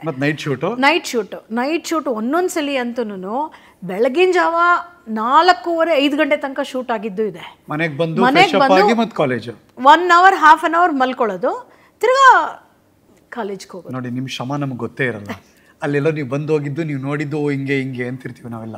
ಯಾವ ಸೀರಿಯಲ್ಲು ಬ್ರೇಕ್ ಥ್ರೂ ಕೊಟ್ಟಿದ್ದು ಅಂದರೆ, ಎಲ್ಲಿ ನೋಡಿದ್ರು ನೀವಾ ಅಂತಂದಿದ್ದು ಯಾವ ಸೀರಿಯಲ್ ನಿಮಗೆ? ಸೀರಿಯಲ್ 2 ಮುಖ್ಯವಾದದ್ದು ನಾನು ಹೇಳಲೇಬೇಕು. ಒಂದು ಸಿರಿಗಂಧ, ಅದು ನಮ್ಮ ಮದುವೆಗೆ ಮುಂಚೆ. ಯಾಕೆಂದರೆ ಸಿರಿಗಂಧನೇ ಕನ್ನಡದ ದೂರದರ್ಶನದ ಹಿಸ್ಟ್ರಿಯಲ್ಲಿ, ಅಥವಾ ನನ್ನ ಭಾರತದ ದೂರದರ್ಶನ ಹಿಸ್ಟ್ರಿಯಲ್ಲೇನೆ ಒಂದು ಫೋಕ್ ವಿಷಯವನ್ನು ಇಟ್ಕೊಂಡು ಬಂದಂತಹ ಧಾರಾವಾಹಿ ಅದು. 165 ವಾರ ಬಂತು. ಅದರಲ್ಲಿ ನಾನು ಮೋಹನ್ ಇಬ್ಬರು 62 ವಾರವನ್ನು ನಾವು ಆ್ಯಂಕರಿಂಗ್ ಮಾಡಿದ್ದೀವಿ. ಯಾಕೆಂದರೆ ನಟರಂಗದ ಪಾರ್ಟ್ TN ಸೀತಾರಾಮ್ ಅವರು ನಟರಂಗದ ಒಬ್ಬ ಮುಖ್ಯ ಸದಸ್ಯರವರು. ಅವರ ನಮ್ಮೊಳಗೊಬ್ಬ ನಾಜುಕಯ್ಯದಲ್ಲೂ ನಾನು ಪಾತ್ರ ಮಾಡಿದ್ದೀನಿ. ಸೊ ಅವ್ರಿಗೆ ಅಂದರೆ ವತ್ಸಲ ಏನು ಗೊತ್ತಾ, ನಾನು ಒಬ್ಬ ನಿರ್ದೇಶಕರ ನಟಿ. ಒಬ್ಬ ನಿರ್ದೇಶಕರು ಡಿಸೈಡ್ ಮಾಡಿ ವತ್ಸಲ ಈ ಪಾತ್ರ ಮಾಡ್ಬೋದು ಅಂತ ನಿರ್ಧಾರ ಮಾಡಿ ಈ ಪಾತ್ರ ನೀನು ಮಾಡ್ತೀಯ ಅಂತ ಹೇಳಿದಾಗ ನಾನು ಏನಾದರೂ ಸರಿ ಅದಕ್ಕೆ ಹೋಗಿ ಪಾತ್ರ ಮಾಡ್ತೀನಿ. ಇವತ್ತವರೆಗೂ ಮಾಡಿರೋ ಪಿಕ್ಚರ್ಗಳಲ್ಲೆಲ್ಲ ಅದೇ ಥರ. ಏನು ಪಾತ್ರದ ಹೆಸರು ಮುಕ್ತಾದಲ್ಲಿ? ಶರಾವತಿ. ಸೊ ಶರಾವತಿ ಮನೆ ಮಗಳಾಗಿ ಬಿಟ್ಟಳು ಆಗ. ಸೊ ಎಲ್ಲೋದ್ರೂ ನಿಮ್ಮನ್ನು ಕಂಡುಹಿಡಿದಿದ್ರಲ್ಲ. ಈಗಲೂ ಕರ್ನಾಟಕದ ಯಾವುದೋ ಮೂಲೆ ಹಳ್ಳಿಗೆ ಹೋದ್ರೂ ಒಂದು ಸ್ವಲ್ಪ ಹಿಂಗೆ ನೋಡ್ತಾರೆ, ಒಂಚೂರು ಮುಖದಪ್ಪ ಆಗಿದೆ, ಆ ಥರದ್ದೇನೋ ಒಂಚೂರು ವ್ಯತ್ಯಾಸ ಆಗಿದೆ ಅಷ್ಟೇ ಬಂದಿದೆ. ಸೊ ಆಮೇಲೆ ಒಂದು ಸ್ವಲ್ಪ ಆ ಕಡೆ ಈ ಕಡೆ ಹಿಂಗೆ ನೋಡ್ತಾ ಇರ್ತಾರೆ. ಆಮೇಲೆ ಈ ಕಡೆ ಬಂದ್ಬಿಟ್ಟು ನೀವು ಮುಕ್ತದಲ್ಲಿ ಮಾಡಿದ್ರಿ ಅಲ್ವಾ ಅಂತಾರೆ. ಎಷ್ಟು ಖುಷಿ ಆಗುತ್ತೆ ಗೊತ್ತಾ ಹರೀಶ, ಆ ಥರ ಕೇಳಿದ್ರೆ ಮಾತ್ರ ನಿಜವಾಗ್ಲೂ ಒಂದು ಪಾತ್ರವನ್ನು ಜನ ಹಂಗೆ ರೆಕಗ್ನೈಸ್ ಮಾಡ್ತಾರಲ್ಲ ಅಂತ. ಬಟ್ ಮುಕ್ತದಂಥ ಸೀರಿಯಲ್ ಇದೆಯಲ್ಲ, ಕನ್ನಡದ ಸೀರಿಯಲ್ ಹಿಸ್ಟ್ರಿನಲ್ಲೇ ಇದಕ್ಕೆ ಬಂದಂತಹ ಒಂದು ಪ್ರಸಿದ್ಧಿ ಅಂತ ಹೇಳೋಕ್ಕಾಗಲ್ಲ. ಅದೊಂದು ಕನ್ನಡದ ಕಿರುತೆರೆಯಲ್ಲೇ ಒಂದು ದಾಖಲೆ, ಮೈಲುಗಲ್ಲು. ಅದು ವಿಶ್ವ ಕನ್ನಡ ಸಮ್ಮೇಳನ ತನಕ ಚಿಕ್ಕ ಕಾರ್ಯಕ್ರಮದಿಂದ ಹಿಡಿದು ಅಥವಾ ದೊಡ್ಡ ಹಂಪಿ ಉತ್ಸವ ತನಕ, ದಸರಾ ಉತ್ಸವ ತನಕ, ಅಥವಾ ಪಟ್ಟದಕಲ್ಲು ಆನೆಕಲ್ಲು ಆನೆಗುಂದಿ ಉತ್ಸವದ ತನಕ, ಮೆನಿ ಮೋರ್. ಸೊ ಹಾಗಾಗಿ ಮುಕ್ತ ಆದಮೇಲೆ ಸಾಕಷ್ಟು ಮಾಡಿದೆ ನಾನು. ಸಿಲ್ಲಿಲಲ್ಲಿ, ಪಾಪ ಪಾಂಡು, ಇದರಲ್ಲೆಲ್ಲ ಗೆಸ್ಟ್ ಅಪಿಯರೆನ್ಸ್ಗಳು. ಅಂದರೆ ETVದು ಯಾವ್ಯಾವ್ದು ಬರ್ತಿತ್ತೋ ಅದರದ್ದೆಲ್ಲ ನಾನು ಗೆಸ್ಟ್ ಅಪಿಯರೆನ್ಸ್ ಮಾಡಿದೆ. ಮೇಯ್ನ್ ಇದು ಹೋಗ್ತಾ ಇತ್ತು, ಯಾವುದು ಮುಕ್ತ ಹೋಗ್ತಿತ್ತು. ಅದೆಲ್ಲ ಆದಮೇಲೆ ಯಾವ್ಯಾವುದು ಹೊಸ ಚಾನೆಲ್ಗಳು ಶುರುವಾಯಿತು. ನಿಮಗೆ ಉದಯ ಟಿವಿನಲ್ಲಿ ನಾನು ಮಾಡಿದ್ದು ಹರಟೆ, ಅದು ಮೊದಲ ಹಾಸ್ಯ ಭರಿತ ಕಾರ್ಯಕ್ರಮ, ಹರಟೆ ಕಾರ್ಯಕ್ರಮ. ಇದು ಯಾವುದು ಕಣ್ಣನ್ ಮಾಮ ಅಂದ್ರೆ ಹಿರೇಮಗಳೂರು. ಅದೊಂದು ಎಕ್ಸಲೆಂಟ್ 10 ಎಪಿಸೋಡ್, ಅನುಮಾನನೇ ಇಲ್ಲ, ದಿ ಬೆಸ್ಟ್ ಅದು. ಅದಾದ್ಮೇಲೆ ಝೀ ಶುರುವಾಯಿತು. ಹೌದು. ETVನಲ್ಲಿ ಜಯಂತ್ ಕಾಕಿಣಿಯವರು ತುಂಬ ಕಾರ್ಯಕ್ರಮಗಳು ಮಾಡ್ತಿದ್ರು. ಅವರಂತೂ ಅದ್ಭುತ ಕಾರ್ಯಕ್ರಮ. ಹೆಂಗೆ ಅಂದರೆ ಈ ಸ್ಟುಡಿಯೋದಲ್ಲಿ ನಾನು ಆ್ಯಂಕರಿಂಗ್ ಇರ್ತಿತ್ತು, ಆ ಕಡೆ ಜಯಂತ್ ಇರ್ತಿತ್ತು. ಜಯಂತ್ ಅವರು ಮೊದಲಿಂದ ಬಹಳ ಆತ್ಮೀಯ ಸ್ನೇಹಿತರು. ನಾನು ಅತ್ಯಂತ ಇಷ್ಟಪಡುವಂತಹ ಆತ್ಮೀಯರಲ್ಲಿ ಒಬ್ಬ ಕವಿಯಲ್ಲಿ ಅವ್ರನ್ನು, ನನಗೆ ಜಯಂತ್ ಕವಿಗಿಂತ ಹೆಚ್ಚಾಗಿ ಒಬ್ಬ ಕತೆಗಾರನಾಗಿ ತುಂಬ ಇಷ್ಟ. ನನಗೆ ಒಳ್ಳೆ ಕತೆಗಾರ ಜಯಂತ್ ಮಾತ್ರ. ಈ ರಂಗಭೂಮಿ ಟೈಮ್ನಲ್ಲಿ ಇವೆಲ್ಲ ಮಾಡಬೇಕಾದ್ರೆ ನೀವು ಅವಾಗ ಚಂದಿದ್ರಲ್ಲ, ನಿಮ್ಮ ಹೀರೋಯಿನ್ ಆಗಿ ಬನ್ನಿ ಅಂತ ಯಾರು ಕರೀಲಿಲ್ವಾ? ಈ ಫಿಲಮ್ಮೇ ಅದರದ್ದು ಕ್ಯಾರೆಕ್ಟರ್ ಬೇರೆ, ಫಿಲಮ್ ಫೀಲ್ಡ್ ಇದೆಯಲ್ಲ ಆ ಕ್ಯಾರೆಕ್ಟರ್ ಬೇರೆ. ನಾನು ಫಿಲಮ್ ಅಂತ ಬಂದಿದ್ದೇನೆ. ಮುಕ್ತದಲ್ಲಿ ಬರ್ಗು ರಾಮಚಂದ್ರಪ್ಪನವರು ಜಡ್ಜ್ ಆಗಿ ಮಾಡಿದ್ರು. ಆಕ್ಚುಲಿ ಬರ್ಗು ರಾಮಚಂದ್ರಪ್ಪನವ್ರು ನಮಗೆ ಪಾಠ ಮಾಡಿದ ಮೇಷ್ಟ್ರು. MAಗೂ ಪಾಠ ಮಾಡಿದ್ದಾರೆ, ಡಿಗ್ರಿಗೆ ಬಿಡಿ ಆಗಲ್ಲ, MAಗೆ ಪಾಠ ಮಾಡಿದ್ದಾರೆ ಅವರು. ಸ್ಪೆಷಲ್ ವಿಶೇಷ ಉಪನ್ಯಾಸಗಳನ್ನೆಲ್ಲ ಮಾಡ್ತಿದ್ರು ಸಿದ್ಲಿಂಗಯ್ಯನವರು ಮತ್ತು ಬರ್ಗೂರ್ ಮೇಷ್ಟ್ರು. ವತ್ಸಲ ಅವರೇ, ನಾನೊಂದು ಚಿತ್ರ ಮಾಡ್ತಿದ್ದೀನಿ, ನೀವು ಅದರಲ್ಲಿ ಮುಖ್ಯವಾದಂಥ ಪಾತ್ರ ಮಾಡಬೇಕು ಅಂತಂದರು. ಮೇಷ್ಟ್ರು ಮಾಡೋದೆಲ್ಲ ಇಲ್ಲ, ಅವ್ರ ಕತೆ ಕಾದಂಬರಿ ಅಥವಾ ದೊಡ್ಡ ದೊಡ್ಡ ಒಂದು ಪ್ರಪಂಚದ ಅತ್ಯುತ್ತಮ ಕಾದಂಬರಿಗಳಲ್ಲಿ ಒಂದು ಮ್ಯಾಕ್ಸಿಮ್ ಗಾರ್ಕಿ ನಾವೆಲ್ ಮದರ್ ಕರೇಜ್ ಅಂತಿದೆ, ಅದನ್ನು ಇವರು ತಾಯಿ ಅಂತ ಮೂವಿ ಮಾಡಿದ್ರು. ಅದು ನನ್ನ ಚಲನಚಿತ್ರಕ್ಕೆ ಮೊದಲ ಪಾದಾರ್ಪಣೆ. ಸೊ ಅಲ್ಲಿಂದ ಸಿನಿಮಾ ರಂಗನೇ ಓಪನ್ ಆಯಿತು. ಹೌದು. ಸೊ ಬೇರೆ ಯಾವುದೂ ಕ್ಲೋಸ್ ಆಗಿಲ್ಲ, ಎಲ್ಲನೂ ಆ್ಯಕ್ಟಿವಲ್ಲಿ ಇಟ್ಕೊಂಡಿದ್ದೀರಾ, ಎಕ್ಸ್ಟ್ರಾ ಜವಾಬ್ದಾರಿನೂ ತಗೋತಾ ಇದ್ದೀರಾ.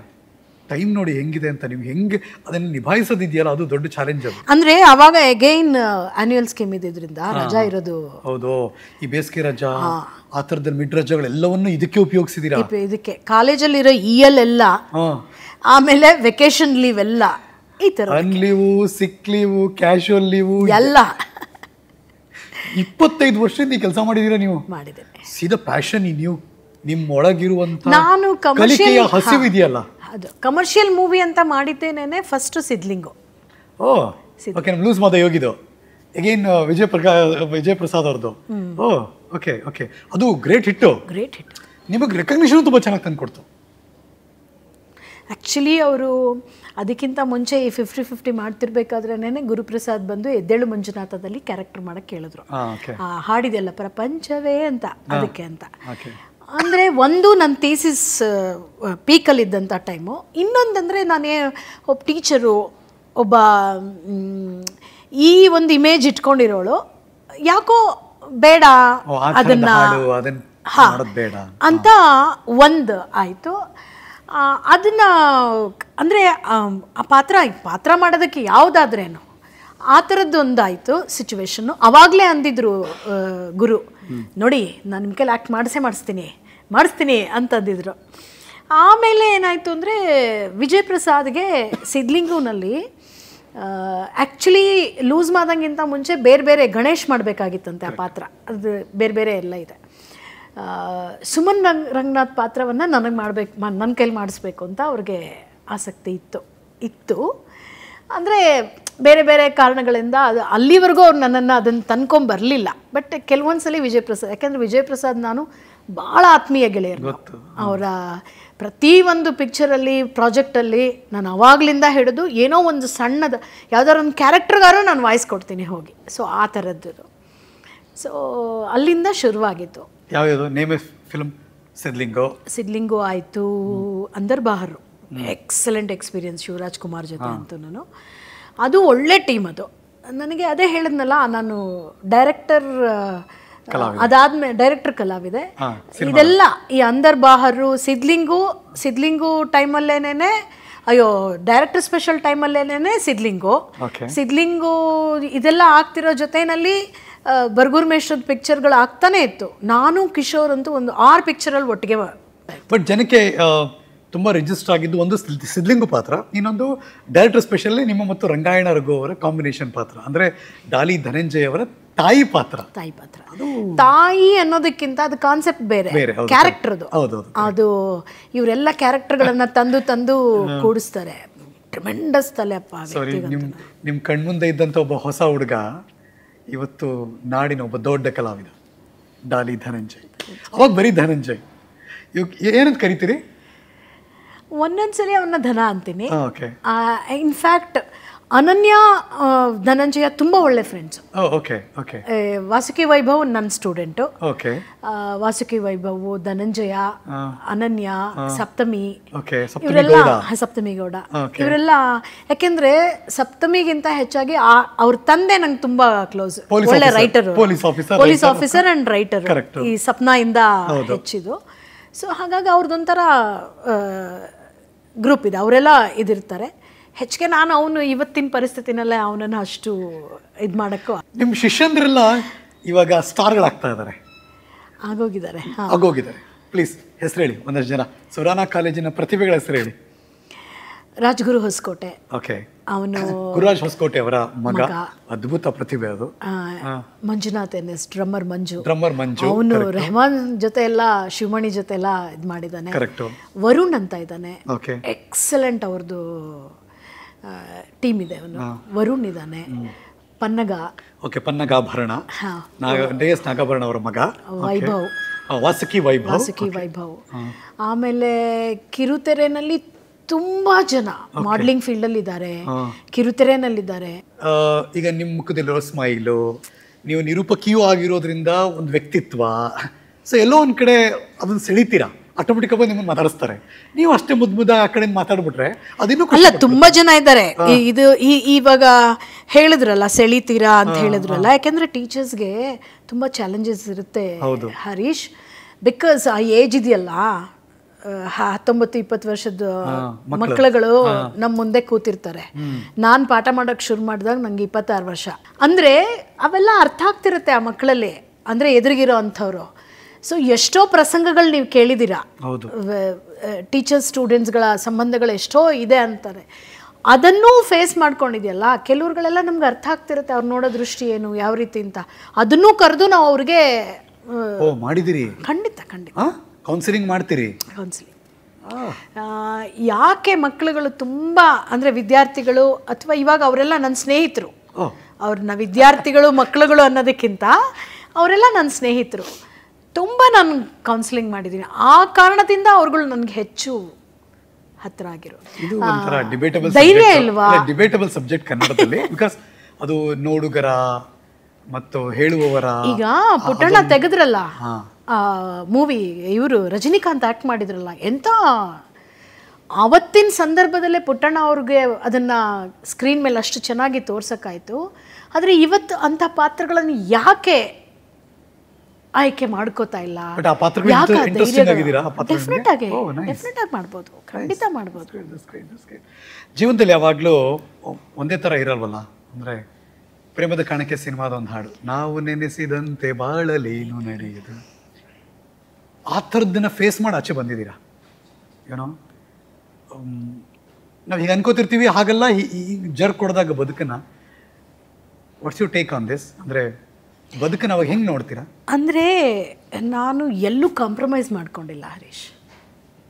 ನಾನು ಹೇಳೋದಿಷ್ಟೇ, ಡಿ ಆರ್ ನಾಗರಾಜ್ ಒಂದು ಮಾತು ಹೇಳ್ತಾರೆ, ಯಾವತ್ತೂ ಅಷ್ಟೇನೆ ನೀವು ಸಂಧಾನ ಮಾಡಿಕೊಂಡು ಬದುಕೋಕ್ಕಾಗಲ್ಲ, ಅನುಸಂಧಾನ ಮಾಡ್ಕೋಬೋದು. ಅನುಸಂಧಾನ ಅಂದರೆ ನೆಗೋಸಿಯೇಷನ್. ಎಲ್ಲೋ ಒಂದು ಕಡೆ ಹೌದು ಕಾಂಪ್ರಮೈಸ್ ಮಾಡ್ಕೊಳ್ಬೇಕಾಗತ್ತೆ, ಅದು ಕನ್ನಡದ ಕ್ಲೀಶೆ ಆಗುತ್ತೆ. ನಿನ್ಗೊಂದು ಬೇಕು ಅಂದರೆ ಇನ್ನೊಂದನ್ನು ತ್ಯಾಗ ಮಾಡಬೇಕು ಅಂತ. ಅದನ್ನು ನಾನು ತ್ಯಾಗ ಅಂತ ಹೇಳಲ್ಲ, ಇಟ್ಸ್ ಎ ನೆಗೋಸಿಯೇಷನ್. ನಂಗೆ ಇದು ಬೇಕು, ನೀ ಕೊಡು, ನಿಂಗೆ ಇದು ಬೇಕಾ, ನಾನು ಕೊಡ್ತೀನಿ. ಅದು ಎಲ್ಲಾಗುತ್ತೆ ಗೊತ್ತಾ? ಎರಡು ಜೋಡಿಗಳ ಮಧ್ಯೆ ಆಗುತ್ತೆ. ಅಂದರೆ ಗಂಡ ಹೆಂಡ್ತಿನಲ್ಲಿ ಇವತ್ತು ಆ ಗಂಡ ಹೆಂಡ್ತಿ ಅನ್ನೋದಕ್ಕಿಂತ ಮೀರಿ ಸ್ನೇಹಿತರಿದ್ದಾರೆ, ಎಲ್ಲ ರೀತಿಯಲ್ಲೂ ಜೊತೆಯಲ್ಲಿರ್ತಾರೆ. ಒಂದು ಯಶಸ್ವಿ ಪುರುಷನ ಹಿಂದೆ ಮಹಿಳೆ ಹೇಗಿರ್ತಾರೋ, ಒಂದು ಮಹಿಳೆಯ ಹಿಂದೆ ಮತ್ತು ಜೊತೆ ಪುರುಷನೂ ಇರ್ತಾನೆ. ಸೊ ನಿಮ್ಮ ಯಾಕೆಂದರೆ ಮೌನ ಇದ್ದು ಅಷ್ಟು ಮಾಡಲಿಲ್ಲ ಅಂದರೆ ನಾನು ಇಷ್ಟೊಂದು ಕೆಲಸ ಹಿಂಗೆಲ್ಲ ಮಾಡೋಕ್ಕೆ ಸಾಧ್ಯನೇ ಆಗ್ತಿರ್ಲಿಲ್ಲ. ಎಷ್ಟು ಪರ್ಸೆಂಟೇಜ್ನ ಕ್ರೆಡಿಟ್ ಮೋಹನ್ ಅವ್ರಿಗೆ ಹೋಗುತ್ತೆ? ಮದುವೆ ಆದಮೇಲೆ, ಮಗು ಆದಮೇಲೆ, ಇಮ್ಯಾಜಿನ್ ಮಾಡ್ಕೊಳ್ಳಿ, ಮದುವೆ ಆದಮೇಲೆ ನಾನು ಡಿಗ್ರಿ ಕಂಪ್ಲೀಟ್ ಮಾಡಿರೋದು, ಅನನ್ಯ ಹುಟ್ಟಿದ 6 ತಿಂಗಳು ಮಗು ನಾನು MA ಜಾಯಿನ್ ಆಗಿರೋದು, ಅನನ್ಯ 9ನೇ ಕ್ಲಾಸ್ ಮುಗಿಸಿ 10ನೇ ಕ್ಲಾಸಿಗೆ ಬಂದಾಗ ನನ್ನ ಥೀಸಿಸ್ ಸಬ್ಮಿಷನ್ ಮಾಡಿ ಅನನ್ಯಂಗೆ 10ನೇ ಕ್ಲಾಸಿಗೆ ನಾನು ಕೂತ್ಕೊಂಡಿದ್ದು. ಈ ಟೈಮಲ್ಲಿ ನಾನು ಧನಂಜಯನ್ ನೆನಪಿಸ್ಕೊಳ್ತೀನಿ. ಅದೊಂದು ಟೀಮ್, ಅದು ಯಾವುದು ನಾವು ಡೈರೆಕ್ಟರ್ ಸ್ಪೆಷಲ್ ಮಾಡಿದ್ವಲ್ಲ, ನಾನು ಅದು ಹೆಂಗೆ ಅಂದರೆ ನನ್ನ ಅನುಕೂಲಕ್ಕೆ ತಕ್ಕ ಹಾಗೆ ಸುರಾನ ಕಾಲೇಜ್ ಹತ್ರನೇ ಇತ್ತದು ಕೆಫೆಶ್ರೀ ಹೌಸು. ಕಾಲೇಜಿಗೆ ರೈಟ್ ಸೈಡಲ್ಲಿ ಹೋಗ್ತಿದ್ದೆ, ಈ ಮನೆಗೆ ಸ್ಕೂಟರ್ ತೊಗೊಂಡು ಲೆಫ್ಟಲ್ಲಿ ಬರ್ತಾಯಿದ್ದೆ. ಅಲ್ಲೊಂದು ತುಂಬ ಪ್ರಯೋಗಾತ್ಮಕವಾದಂತಹ ಚಿತ್ರ ಅದು. ಅದರಲ್ಲಿ ಸೀನಿಯರ್ ಮೋಸ್ಟ್ ಅಂತ ಇದ್ದಿದ್ದು, ಎಕ್ಸ್ಪೀರಿಯನ್ಸ್ಡ್ ಅಂತ ಇದ್ದಿದ್ದು ಅಂತಂದರೆ ರಘು ಒಬ್ಬರೇ. ಮಿಕ್ಕಿದವರೆಲ್ಲರೂ ಕ್ಯಾಮ್ರಾಮನ್ ಮಹೇಂದ್ರ ಸಿಂಹ. ನಾನು ಹೆಚ್ಚು ಬೇರೆ ಬೇರೆ ಕ್ಷೇತ್ರದಲ್ಲಿ ಕೆಲಸ ಮಾಡಿದ್ದೆ, ಆದರೆ ಫಿಲ್ಮಲ್ಲಿ ನಾನು ಒಂದು ಮೇಜರ್ ಕ್ಯಾರೆಕ್ಟರ್ ಅಂತ ಮಾಡಿದ್ದು, ಲೀಡ್ ಕ್ಯಾರೆಕ್ಟರ್ ಅಂತ ಮಾಡಿದ್ದು ಇಲ್ಲೇನೇನೆ. ಧನಂಜಯ ಮೊದಲ ಚಿತ್ರ ಅದೊಂದು ಭಾಳ ದೊಡ್ಡ ಎಕ್ಸ್ಪೀರಿಯೆನ್ಸು. ಸ್ಕೂಲ್ ಮುಗಿಸ್ಕೊಂಡು ಅನನ್ಯ ಸೆಟ್ಟಿಗೆ ಬರೋಳು, ಅಲ್ಲಿ ಇವರಿಬ್ಬರು ಪರಿಚಯ ಆಗಿದ್ದು, ಗೆಳೆತನ.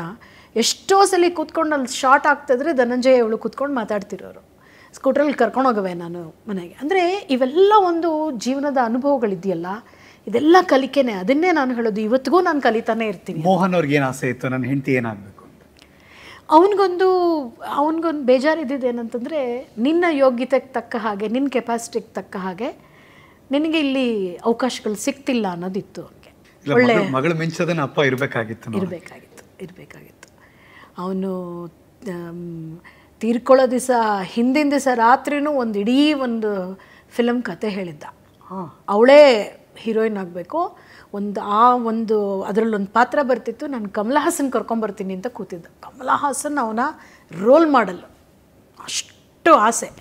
ಈಗಲೂ ಇಟ್ಟಿದ್ದೀನಿ ಕಮಲ ಹಾಸನ್ ಫಿಲಮ್ದೆಲ್ಲ CD-ಗಳಿದೆ, ಯಾವ್ಯಾವುದೋ ಪೇಪರ್ ಕಟ್ಟಿಂಗ್ಸ್ ಎಲ್ಲ ಇದೆ. ಕಮಲ ಹಾಸನ್ ಅಂದರೆ ಪ್ರಾಣ. ಆವಾಗ ನನಗೆ ಮೋಹನ್ ಪರಿಚಯ ಆದಾಗ, ಸಿಕ್ಕಿದಾಗ, ಒಂದು 2ನೇ ಸಲ 3ನೇ ಸಲ ಏನೋ ಇದು ಮಾಡಿದಾಗ, ಸಾಗರ ಸಂಗಮ್ ಪಿಕ್ಚರ್ ಬಂದಿದ್ದ ಟೈಮು, ಫುಲ್ ಒಂದು ಯಾವುದೋ ಒಂದು ಮೂವಿನಲ್ಲಿ ಮೀಸೆ ಎಲ್ಲ ತೆಗೆದು ಕಮಲ ಹಾಸನ್ನು, ಇವನು ಹಾಗೆ ಅಷ್ಟು ಕಮಲ ಹಾಸನ್ ಅಂದರೆ ಪ್ರಾಣ ಅವನಿಗೆ. ಇವಾಗ ಕರ್ಕೊಂಬಂದು ನಾನು ಡೈರೆಕ್ಟ್ ಮಾಡ್ತೀನಿ ಕಮಲ ಹಾಸನ್ಗೆ ಅನ್ನೋದು ಆಸೆ ಇತ್ತು ಮೋಹನ್ಗೆ. ಮಾಡಿರೋನು ಅವನು. ಅಂದರೆ ಕೆಲವೊಂದೆಲ್ಲ ನಾನಾ ಜೀವನದಲ್ಲಿ ಹೆಂಗೆ ಏನೇನು ಬರುತ್ತೋ ಅದನ್ನೆಲ್ಲ ಆಕ್ಸೆಪ್ಟ್ ಮಾಡ್ಕೊಳ್ತಾನೆ ಹೋಗಬೇಕು. ಸಹಿಷ್ಣುತೆ ಅಂತ ಹೇಳಿದ್ದದೇನೇನೆ. ನಮ್ಮ ಅತ್ತೆಗೆ ಅಷ್ಟು ಕಾಯಿಲೆ ಇತ್ತು, ಅಷ್ಟು ನೋಡ್ಕೊಂಡ ಅವನು, ತಾಯಿ ಸೇವೆ ಹೇಗೆ ಮಾಡ್ದೆ ಅಂದರೆ ಅದು ಹೇಳೋಕ್ಕಾಗಲ್ಲ. ಹೇಳೋಣ ನನ್ನ ಹತ್ರ ಬಂದು ಅವರು ನಮ್ಮ ಅತ್ತೆ ಕಷ್ಟ ನೋಡೋಕ್ಕಾಗ್ತಿರ್ಲಿಲ್ಲ ಅವನಿಗೆ, ಅವನು ಪಟಕ್ಕಂತ ಪ್ರಾಣ ಹೋಗ್ಬಿಡ್ಬೇಕು ಕಣೆ ಅನ್ನೋನು ಹೇಳೋನು ಬಂದು. ಅವನಿಗೆ ಹಂಗಾಗೋಯ್ತು, ಅವನಿಗೆ ಗೊತ್ತಿಲ್ಲ, ಯಾರಿಗೂ ಗೊತ್ತಿಲ್ಲ, ನಾವು ಯಾರೂ ಏನು ಅಂದ್ಕೊಳ್ದೇ ಇರೋ ಅಂಥ ಒಂದು ಸಿಚುವೇಶನ್ನು. ಮನೇಲಿ ಯಾರೂ ಇಲ್ಲದಾಗ 1.5 ಗಂಟೆ ಟೈಮ್ ಆಗೋಗಿದೆ. ಪಾಪ ಅಮ್ಮಂಗೂ ನೋಡಿಲ್ಲ, ಅಮ್ಮ ಎಲ್ಲೋ ಮಲ್ಕೊಂಡಿದ್ದಾರೆ. ಬಹುಶಃ ನಾವು ಯಾರು ಅನನ್ಯಂಗೆ ಇವಾಗಲೂ ಅದೇ ಮನ್ಸಿಗೆ ನೋವಾಗೋದೊಳಗೆ. ಅವಳು 12:30 ತನಕ ಮನ್ಲಿದ್ದಾಳೆ. ಏನಾಯ್ತು ಅವತ್ತು ಆ್ಯಕ್ಚುಲಿ? ಏನೂ ಇಲ್ಲ, ಅವನು ತೋಟದ ಮನೆ ಕಟ್ತಾಯಿತ್ತು, ಮನೆ ಮುಂದುವರಿಬೇಕು. ಮಳೆ ತುಂಬ ಬಂದಿತ್ತು ಆ 2022ನಲ್ಲಿ. ಒಂದು ನಿರಂತರವಾಗಿ 12 ದಿವಸ ಮಳೆ ಹೋಯ್ತು. ಅದು ಅದೇನು ಕೆಲಸ ಮಾಡೋಕ್ಕಾಗಲ್ಲ ಅಂದ್ಬಿಟ್ಟು ನನಗೆ ಇನ್ನೊಂದು 6 ತಿಂಗಳು ನಾನು ಎಲ್ಲೂ ಹೋಗೋಕ್ಕಾಗಲ್ಲ ಅನಿಸುತ್ತೆ ಅಂದ್ಬಿಟ್ಟು ಒಂದು ಇದರದ್ದು ಬುಲೆಟಲ್ಲಿ ಸೋಲೋ ಟ್ರಿಪ್ ಹೋದ. ಆ್ಯಕ್ಚುಲಿ ಅಪ್ಪ ಮಗಳು ಹೋಗೋರು, ಪ್ರತಿ ವರ್ಷ ಇಬ್ಬರು ಟ್ರಿಪ್ ಹೋಗೋರು ಬುಲೆಟಲ್ಲಿ. ಸೊ ನನಗೂ ಹೋಗೋಕ್ಕಾಗಲಿಲ್ಲ, ಕರ್ದ ಹೋಗೋಣ ಬಾರೆ ಅಂತ. ಅವಳಿಗೂ ಇದ್ರದ್ದು ಯಾವುದೋ ಆಡಿಷನ್ ಎಲ್ಲ ಮಾಡ್ತಾಯಿದ್ಲು. ಸೊ ಅವನೇ ಹೋಗ್ದ. 1 ವಾರ ಹೋಗಿ ಸುಬ್ರಹ್ಮಣ್ಯ, ಬಿಸ್ಲೇಘಾಟು, ಬಾಳೆಹೊನ್ನೂರು, ಸ್ನೇಹಿತರು ಎಲ್ಲರನ್ನೂ ನೋಡಿಕೊಂಡು ವಾಪಸ್ ಮನೆಗೆ ಬಂದಿದ್ದ. ಇವಾಗ ಶ್ರೀರಸ್ತು ಶುಭಮಸ್ತು ಮಾಡ್ತಿದ್ದಾಳಲ್ಲ ಅನನ್ಯ, ಆ್ಯಕ್ಚುಲಿ ಅದಕ್ಕೆ ನನಗೆ ಕ್ಯಾರೆಕ್ಟ್ರ್ ಮಾಡೋಕ್ಕೆ ಹೇಳಿದ್ರು. ನಾನು ಅಂದೆ ಇದ್ರ ಕ್ಯಾರೆಕ್ಟ್ರ್ ಒಪ್ಕೊಳ್ಳೋಕ್ಕಾಗಲ್ಲ ನನಗೆ, ಹಾಗಾದರೆ ಪ್ರೋಮೋನಲ್ಲಿ ಆ್ಯಕ್ಟ್ ಮಾಡಿ ಅಂತ ಕೇಳಿದರು. ಅವತ್ತಿನ ಸಹ ನಾನು ಪ್ರೋಮೋ ಶೂಟ್ ಮಾಡೋಕ್ಕೆ ಹೋಗಿದ್ದೆ. ಶ್ರೀರಸ್ತು ಶುಭಮಸ್ತು. ಹೌದು. ಓಕೆ, ಸರಿ. ಬಂದಿದ್ದ ಅವನು, ಶನಿವಾರ ಬಂದವನು ಭಾನುವಾರ ದಿವಸ ಒಂದು ಸ್ವಲ್ಪ ಟಯರ್ಡ್ ಇತ್ತಲ್ಲ, 1 ವಾರ ಬುಲೆಟಲ್ಲಿ ಸುತ್ತಿದ್ದಾನೆ ಅಂತಂದರೆ ಟಯರ್ಡ್ ಇತ್ತು. ಆದ್ರೂ ಅವತ್ತಿನ ಸಹ ಬೆಳಗ್ಗೆ ಕೂತ್ಕೊಂಡು ಮಗಳನ್ನೊಂದಿಷ್ಟು ಕೌನ್ಸಿಲಿಂಗ್ ಮಾಡ್ತಿದ್ದ. ಅಂದರೆ ಅವನ ಉದ್ದೇಶ ಏನಂದರೆ ಮನೆ ಗೃಹ ಪ್ರವೇಶ ದಿವಸನೇ ಇವಳದ್ದು ಎಂಗೇಜ್ಮೆಂಟ್ ಮಾಡಿಬಿಡೋದು ಅನ್ನೋದು. ಅದಕ್ಕೆ ಅವಳನ್ನ ರೆಡಿ ಮಾಡ್ತಿದ್ದ, ಮಾತಾಡ್ತಿದ್ದ. ಜೊತೆಗೆ ಸಾಯಂಕಾಲ ಫಿಲ್ಮ್ ಸ್ಟೋರಿ ಕತೆ ಹೇಳ್ದ ನಮಗೆ. ಆಮೇಲೆ ಮಾರನೇ ದಿವಸ ಬೆಳಗ್ಗೆ ಊರಿಗೆ ಹೊರಟ್ಬಿಡ್ತೀನಿ ನನಗೆ ತೋಟಕ್ಕೆ ಅಂದರೆ ನಾನಂದೆ, ನೋಡು ಸ್ವಲ್ಪ ನಿಂಗೆ ಸುಸ್ತಿದೆ, ರೆಸ್ಟ್ ತಗೋ. ಜೊತೆಗೆ ಅಮ್ಮನಿಗೆ ತುಂಬ ವಯಸ್ಸಾಗಿರೋದ್ರಿಂದ ಇಲ್ಲ ನಾನು ಮನೇಲಿರಬೇಕು, ಇಲ್ಲ ಅವನಿರಬೇಕಾಗಿತ್ತು. ಸೊ ನಾನು ಇವತ್ತು ಶೂಟ್ ಇದೆ, ನನಗೆ ನಾನು ಹೋಗಿ ಬಂದುಬಿಡ್ತೀನಿ, ನೀನು ಇದ್ಬಿಡು, ನಾಳೆ ಹೋಗು ನೀನು ಅಂತ ಹೇಳಿ. ಸೋಮವಾರ ನೀವು ಶೂಟ್ಗೆ ಹೋದ್ರಿ? ಹಾಂ. ಅನನ್ಯ ಮನೇಲೇ ಇದ್ಲು. ಒಂದು 12:30 ಏನೋ ಕೆಲಸ ಇದೆ ಅಂತ ಹೋಗಿದ್ದಾಳೆ. ಅವನ ಹತ್ರನೇ ದುಡ್ಡಿಸ್ಕೊಂಡು ಹೋಗಿದ್ದಾಳವಳು. 12:30 ಹೋಗಿದ್ದಾಳವಳು. 4:15 ನಂದಲ್ಲಿ ಮುಗೀತು. ಇನ್ನೇನು ಹೊರಡಕ್ಕೆ ತಯಾರಿರಬೇಕು, ಅಮ್ಮನ ಫೋನ್ ಬಂತು, ಮೋನ ಏನೋ ಬಚ್ಚಲ ಮೇಲೆ ಬಿದ್ದುಬಿಟ್ಟಿದ್ದಾನೆ ಕಣೆ ಅಂತ. ಸೊ ಐ ಸೆಡ್, ಅಮ್ಮ ಪಕ್ಕದಲ್ಲಿ ಯಾರನ್ನಾರು ಕರಿ, ಏನೋ ಆಗಿರಬೇಕು ಅಂತ. ಫೋನಲ್ಲಿ ಕೇಳ್ತಾನೆ ಇದೆ ನನಗೆ, ಅಮ್ಮ ಪಕ್ಕದ ಮನೆಯವ್ರು ಬಂದು ಎಬ್ಬಿಸ್ತಾ ಇದ್ದಾರೆ, ಮಾಡ್ತಾ ಇದ್ದಾರೆ. ಬಟ್ ಅಮ್ಮಂಗೆ ಅವರಿಬ್ಬರಿಗೆ ಗೊತ್ತಾಗೋಗಿದೆ ಅದು ಇಲ್ಲ, ಅವನು ಅಂದರೆ ಬಚ್ಚಲ ಮನೇಲಿ ಬಿದ್ದು ತುಂಬ ಹೊತ್ತು ಆಗೋಗಿದೆ. ಅವ್ನು ಶೂಸ್ ತೊಳೆಯೋಕ್ಕೆ ಹೋಗಿದ್ದಾನೆ. ನನ್ನ ಪ್ರಕಾರ ಅವನು 1:15 ಊಟ ಮಾಡಿದ್ದಾನೆ, ಅಮ್ಮ ಊಟ ಹಾಕಿದ್ದಾರೆ. ಆಮೇಲೆ ಅವನು ಊಟ ಮಾಡಿ ಅವನು ಮಲಗಿದ್ದಾನೆ. ಬಟ್ ಮಲಗಿಲ್ಲ ಅನಿಸುತ್ತೆ, ಯಾಕೆಂದರೆ ಫೋನಲ್ಲೇ ಅವನ್ನೆಲ್ಲ ಕೆಲಸಗಳು ಮಾಡ್ತಿದ್ದಿದ್ದು, ಕೋಆರ್ಡಿನೇಟ್ ಮಾಡ್ತಿದ್ದಿದ್ದು. ಒಬ್ಬರು ಸ್ನೇಹಿತರಿಗೆ 2:20 ಕಾಲ್ ಹೋಗಿದೆ, ಒಂದು ಮಾತಾಡಿದ್ದಾನೆ ಅವ್ರ ಹತ್ರ. ಅದು ಬಿಟ್ಟರೆ ಆಮೇಲಿಂದ ಕಾಲ್ ಏನೂ ಇಲ್ಲ. ಬಹುಶಃ ಅವ್ನು 3:15 ಶೂಸ್ ತೊಳೆಯೋಕ್ಕೆ ಅಂತ ಹೋಗಿರಬೇಕು. ಅಲ್ಲೇ ಕೂತ ಜಾಗದಲ್ಲೇ ಒಂದು ಸಣ್ಣ ಸ್ಟೂಲ್ ಹಾಕ್ಕೊಂಡು ಕೂತ್ಕೊಂಡು ನಲ್ಲಿ ಕೆಳಗೆ ತೊಳೆ. ಎಷ್ಟು ಸಣ್ಣದೊಂದು ಬಚ್ಚಲ ಮನೆ ಅದು, ಕೂತೆಲ್ಲ ಹಿಂದೆ ಬಿದ್ದೋಗಿದ್ದಾನೆ ಅಷ್ಟೆ. Sudden cardiac arrest. 1:45 ಗಂಟೆ ಆಗೋಗಿದೆ. ಅಮ್ಮ ಅವ್ನು 4:15 4:45 ಕಾಫಿಗೆ ಅಂತ ಎದ್ದೇಳ್ತಾರೆ. ಅವನು ಕಾಫಿ, ಮನೆ ಕಾಫಿ, ಡಿಕಾಕ್ಷನ್ ಕಾಫಿ, ಅದು ಅಮ್ಮನೇ ಕೊಡಬೇಕು. ಸೊ ಅಮ್ಮ ಕಾಫಿ ಮಾಡಿ, ಡಿಕಾಕ್ಷನ್ ಹಾಕಿ ಕಾಫಿ ಮಾಡಿ ತೊಗೊಂಡು ಅವ್ನು ರೂಮ್ಗೆ ಹೋಗಿದ್ದಾರೆ, ಅವನಿಲ್ಲ. ಆಮೇಲೆ ಬಚ್ಚಲ ಮನೇಲಿ ಲೈಟ್ ಹಾಕಿದ್ಯಲ್ಲ, ಇಲ್ಲೇ ನಿಕ್ಕಿದ್ದಾನೆ ಅಂತ ಹೋದರೆ ಬಿದ್ದಿದ್ದಾನೆ ಕೆಳಗಡೆ ಅಷ್ಟೆ, ನಥಿಂಗ್, ಇನ್ನೇನೂ ಇಲ್ಲ. ಅಂದ್ಕೊಳ್ಳೋಕ್ಕೆ ಆಗದೇ ಇರೋಂಥ ಒಂದು ಸಿಚುವೇಶನ್ ಇದು. ಇದ್ದದ್ದು ಫೋಟೋಗ್ರಫಿ, ಪ್ರತಿದಿನ ಬೆಳಗ್ಗೆ ಆದರೆ ಗುಡ್ ಮಾರ್ನಿಂಗ್ ಅಂತ ನಮ್ಗೊಂದು ಫೋಟೋ ಬರೋದು, ನಾವು ನೋಡ್ತಿದ್ವಿ, ವಾವ್ ಅಂತ ಸೂಪರ್ ಅಂತ ಕಳಿಸ್ತಾ ಇದ್ದೆ ನಾನು. ಅದೆಲ್ಲೋ ಹೋಗ್ಬೇಕಾದ್ರೆ ಬೈಕ್ ನಿಲ್ಸ್ಬಿಟ್ಟು ಫೋಟೋ ತೆಗಿಯೋದು ಇಷ್ಟೇ. ಎಲ್ಲ ಹೆಲ್ದಿ ಆ್ಯಕ್ಟಿವಿಟೀಸು.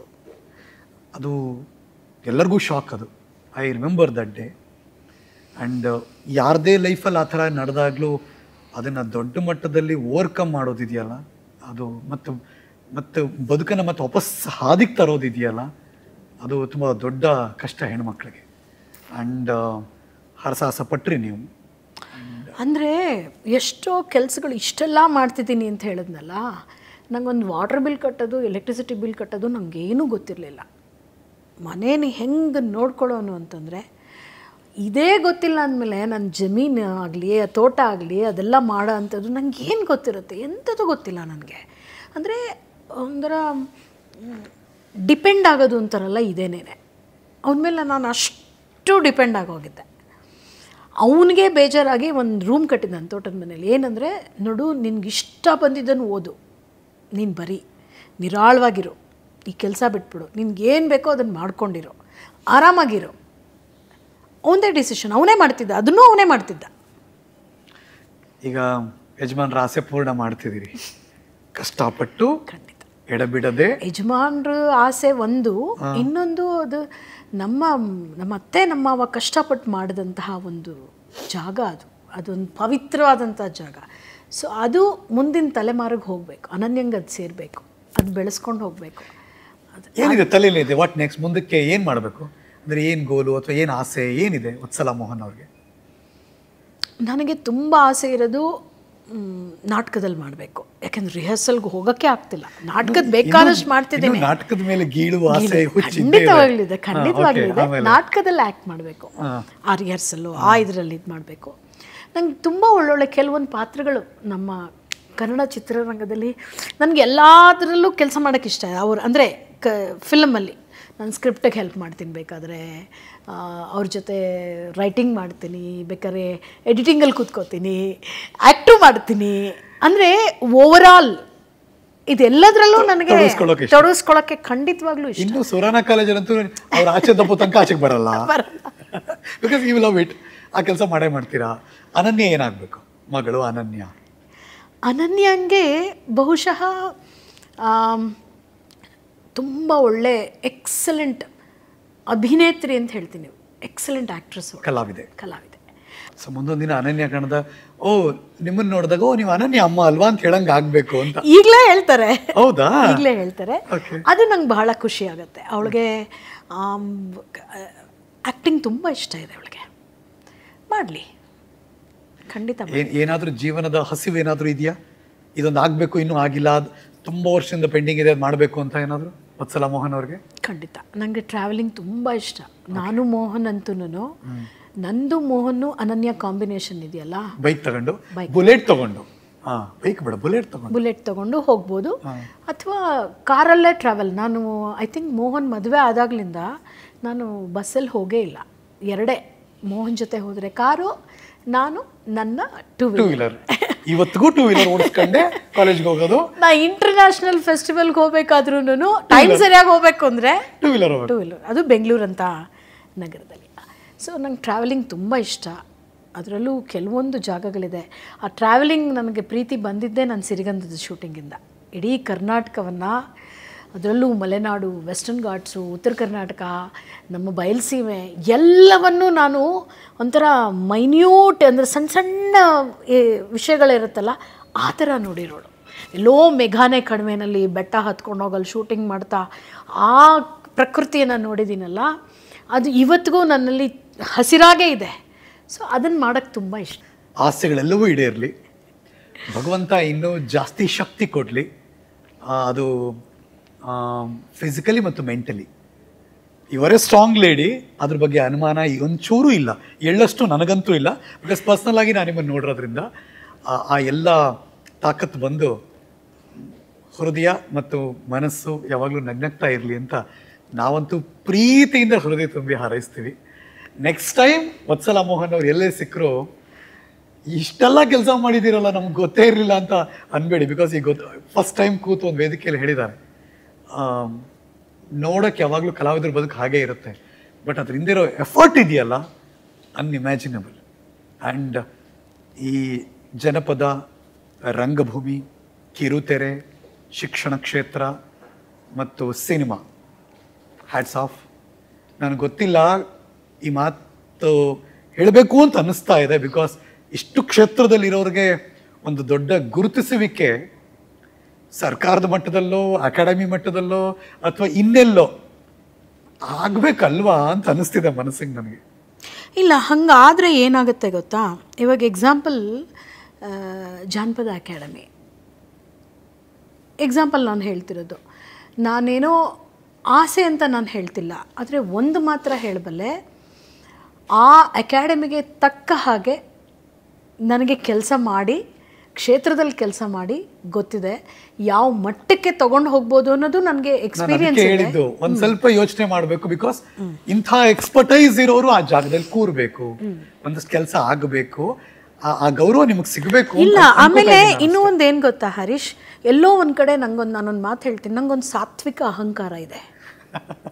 ಚೆನ್ನಾಗಿದೆ, ಸಾತ್ವಿಕ ಅಹಂಕಾರ ಇದೆ. ನಾನು ನನ್ಗಿದೆಲ್ಲ ಗೊತ್ತು, ನಂಗೆ ಇದು ಕೆಲಸ ಕೊಡಿ, ನಾನು ಇದು ಮಾಡ್ತೀನಿ, ಕೇಳಲ್ಲ, ಹೋಗಲ್ಲ, ಸ್ವಾಭಿಮಾನವೂ ಇದೆ ಅಲ್ಲಿ, ಹಾಗಾಗಿ ಅದು ಮಾಡಲ್ಲ. ಅವರೇ ಗುರುತಿಸಿ, ಅದಕ್ಕೆ ನಾನು ಹೇಳಿದ್ದು ಪದ ಅದಕ್ಕೆ ಬಳಸಿದ್ದೀನಿ ನಾನು, ಅಂದ್ರೆ ಕಾನ್ಶಿಯಸ್ಲಿ ಬಳಸಿದ್ದೀನಿ. ಗುರುತಿಸುವಿಕೆ ಆಗಬೇಕು. ಕಳೆದ ವರ್ಷ ನೀವು ಪೇಪರ್ನೆಲ್ಲ ನೋಡಿರ್ಬೋದು, ಮಾಸ್ತಿ ವೆಂಕಟೇಶ ಅಯ್ಯಂಗಾರ್ ಪ್ರತಿಷ್ಠಾನದ ಅಧ್ಯಕ್ಷೆ ಅಂತ ಹೇಳಿ ಸರ್ಕಾರ ಗುರುತಿಸಿ ನನ್ನ ದೇವರಣೆಗೂ ಗೊತ್ತಿಲ್ಲ, ನನ್ನ ಹೆಸರು ಯಾರು ಕೊಟ್ಟರು ಏನೂ ಗೊತ್ತಿಲ್ಲ, ಆದರೆ ಕಾಕತಾಳೀಯವಾಗಿ ನಾನು ಬಂದಿದ್ದೆ ಮಾಸ್ತಿಯವರ ಜ್ಞಾನಪೀಠ ಪ್ರಶಸ್ತಿಯ ಆ ಕಾರ್ಯಕ್ರಮದಿಂದ. ನಂಗೆ ಎಷ್ಟು ಖುಷಿ ಆಯಿತು ಅಂದರೆ, ಒಂದು ನಂಗೆ ತುಂಬ ಹೆಮ್ಮೆ ಆಯಿತು. ನಾನು ಏನೂ ಮಾಡಿಲ್ಲ ಇದಕ್ಕೆ ಸಂಬಂಧಪಟ್ಟಂಗೆ, ಯಾರು ನನ್ನ ಹೆಸರು ಹೇಳಿದ್ರು, ಯಾರು ಅನೌನ್ಸ್ ಮಾಡಿದ್ರು ಗೊತ್ತಿಲ್ಲ. ನಾನು ಟಿ ವಿನಲ್ಲಿ ಅನೌನ್ಸ್ ಮಾಡಿದಾಗಲೇ ನಾನು ನೋಡಿದ್ದು, ಅಯ್ಯೋ ನನ್ನ ಹೆಸರು ಬರ್ತಾ ಇದೆ ಇಲ್ಲಿ ಅಂತ. ಇನ್ಯಾರೋ ಫೋನ್ ಮಾಡಿದ್ರು, ಒಚ್ಚಲ ನಿನ್ನ ಹೆಸರು ಬರ್ತಾ ಇದೆ ಅಂತ. ಬಿ ಆರ್ ಲಕ್ಷ್ಮಣರಾವ್ ಫೋನ್ ಮಾಡಿದ್ರು ನನಗೆ. ಹಂಗೆ ಅನ್ನಿಸ್ತು, ಭಾಳ ಖುಷಿ ಆಯಿತು. ಖಂಡಿತ ನಾನೊಂದು ಕೆಲಸ ತೊಗೊಂಡ್ರೆ ಅದನ್ನು ಸರಿಯಾಗಿ ಪೂರ್ಣ ಮಾಡಿ ಅದನ್ನು ಒಂದು ಹಂತಕ್ಕೆ ತರೋ ತನಕ ನಾನು ಬಿಡಲ್ಲ, ಇದು ನನ್ನ ನೇಚರು. ಸೊ ನನಗೆ ಭಾಳ ಖುಷಿ ಆಯಿತು. ನಾನು ತುಂಬ ಕೆಲಸ ಮಾಡ್ತೀನಿ, ಈ ಥರ ಮಾಡ್ತೀನಿ, ಆ ಥರ ಮಾಡ್ತೀನಿ, ಹೀಗೆಲ್ಲ ಅಂದ್ಕೊಂಡೆ ನಾನು. ಆಮೇಲೆ ಏನೂ ಇಲ್ಲ. ಸೊ ಇದನ್ನು ನಾನು ಏನಂದ್ಲಿ, ನಾನು ಆ ಜವಾಬ್ದಾರಿ ಸಿಗಲಿ, ಒಂದಷ್ಟು ಒಳ್ಳೆ ಕೆಲಸ, ಅಧಿಕಾರ ಇಂಥವ್ರಿಗಿದ್ರೆ ಒಳ್ಳೆ ಕೆಲಸ ಮಾಡ್ತಾರೆ ಅಂತ, ಅದಾಗಲಿ ಅಂತ ನಾವಂತೂ ಆಶಿಸ್ತೀವಿ. ಆ್ಯಂಡ್ ಮೊದಲ ಬಾರಿಗೆ ನಿಮ್ಮ ಬದುಕಿನ ಕಥೆಯನ್ನು ಈ ಹರಿಕಥೆಯಲ್ಲಿ ಹೇಳಿದ್ದಕ್ಕೆ thank you. How do you feel? ಹಾಗಲ್ಲ ಹರೀಶ್, ಹರಿಕತೆ, ಹರಿ ನನ್ನ ಸುಮಾರು 25 ವರ್ಷಕ್ಕೂ ಹೆಚ್ಚು ವರ್ಷಗಳ ಕಾಲ ನನ್ನ ಆತ್ಮೀಯ ಗೆಳೆಯ, ಸ್ನೇಹಿತ. ಇದೊಂದು ಸಂದರ್ಭ ಏನಂದರೆ, ಬಹುಶಃ ಇಷ್ಟು ವರ್ಷದಲ್ಲೂ ನಾವು ಇಷ್ಟೊಂದು ನಮ್ಮ ಬಗ್ಗೆ ಮಾತಾಡ್ಕೊಂಡಿರಲಿಲ್ಲ ಅನ್ಸುತ್ತೆ. ಈಗೊಂದು ಅಗೈನ್ ಒಂದು ಸಂತೋಷ, ಖುಷಿ ಏನಾಗ್ತಿದೆ ಗೊತ್ತಾ, ನನ್ನ ಗೆಳೆಯನ ಜೊತೆನೇ ನಾನು ಇದನ್ನು ಹಂಚ್ಕೊಂಡೆ ಅನ್ನೋದೊಂದು ಖುಷಿ ಆಗ್ತಿದೆ ನನಗೆ. ಜೊತೆಗೆ ಒಬ್ಬರೊಬ್ರು ಕಲಾವಿದೆ ಹೇಗೆ ಬೆಳೀತಾರೆ, ಹೇಗೆಲ್ಲ ಮನಸ್ಥಿತಿಗಳು ಇರುತ್ತೆ, ಹೆಂಗೊಂದು ಲೈಫ್ ಸ್ಟೈಲ್ ಇರುತ್ತೆ ಅನ್ನೋದು ಜನಕ್ಕೂ ಗೊತ್ತಾಗಬೇಕು ಅಂತಷ್ಟೇ. ಯಾರಿಗೇ ಆಗಲಿ, ಅದು ಕಲಾವಿದೆ ಆಗಲಿ ಯಾರಿಗೇ ಆಗಲಿ ಹರೀಶ್, ಉದ್ದೇಶ ಮತ್ತು ಗುರಿ ಇರಬೇಕು. ಆ ಉದ್ದೇಶ ಮತ್ತು ಒಂದು ಗುರಿ ಇದೆಯಲ್ಲ, ಅದು ಯಾವಾಗಲೂ ಅಷ್ಟೇನೆ ಅದಕ್ಕೊಂದು ಅರ್ಥ ಇರಬೇಕು.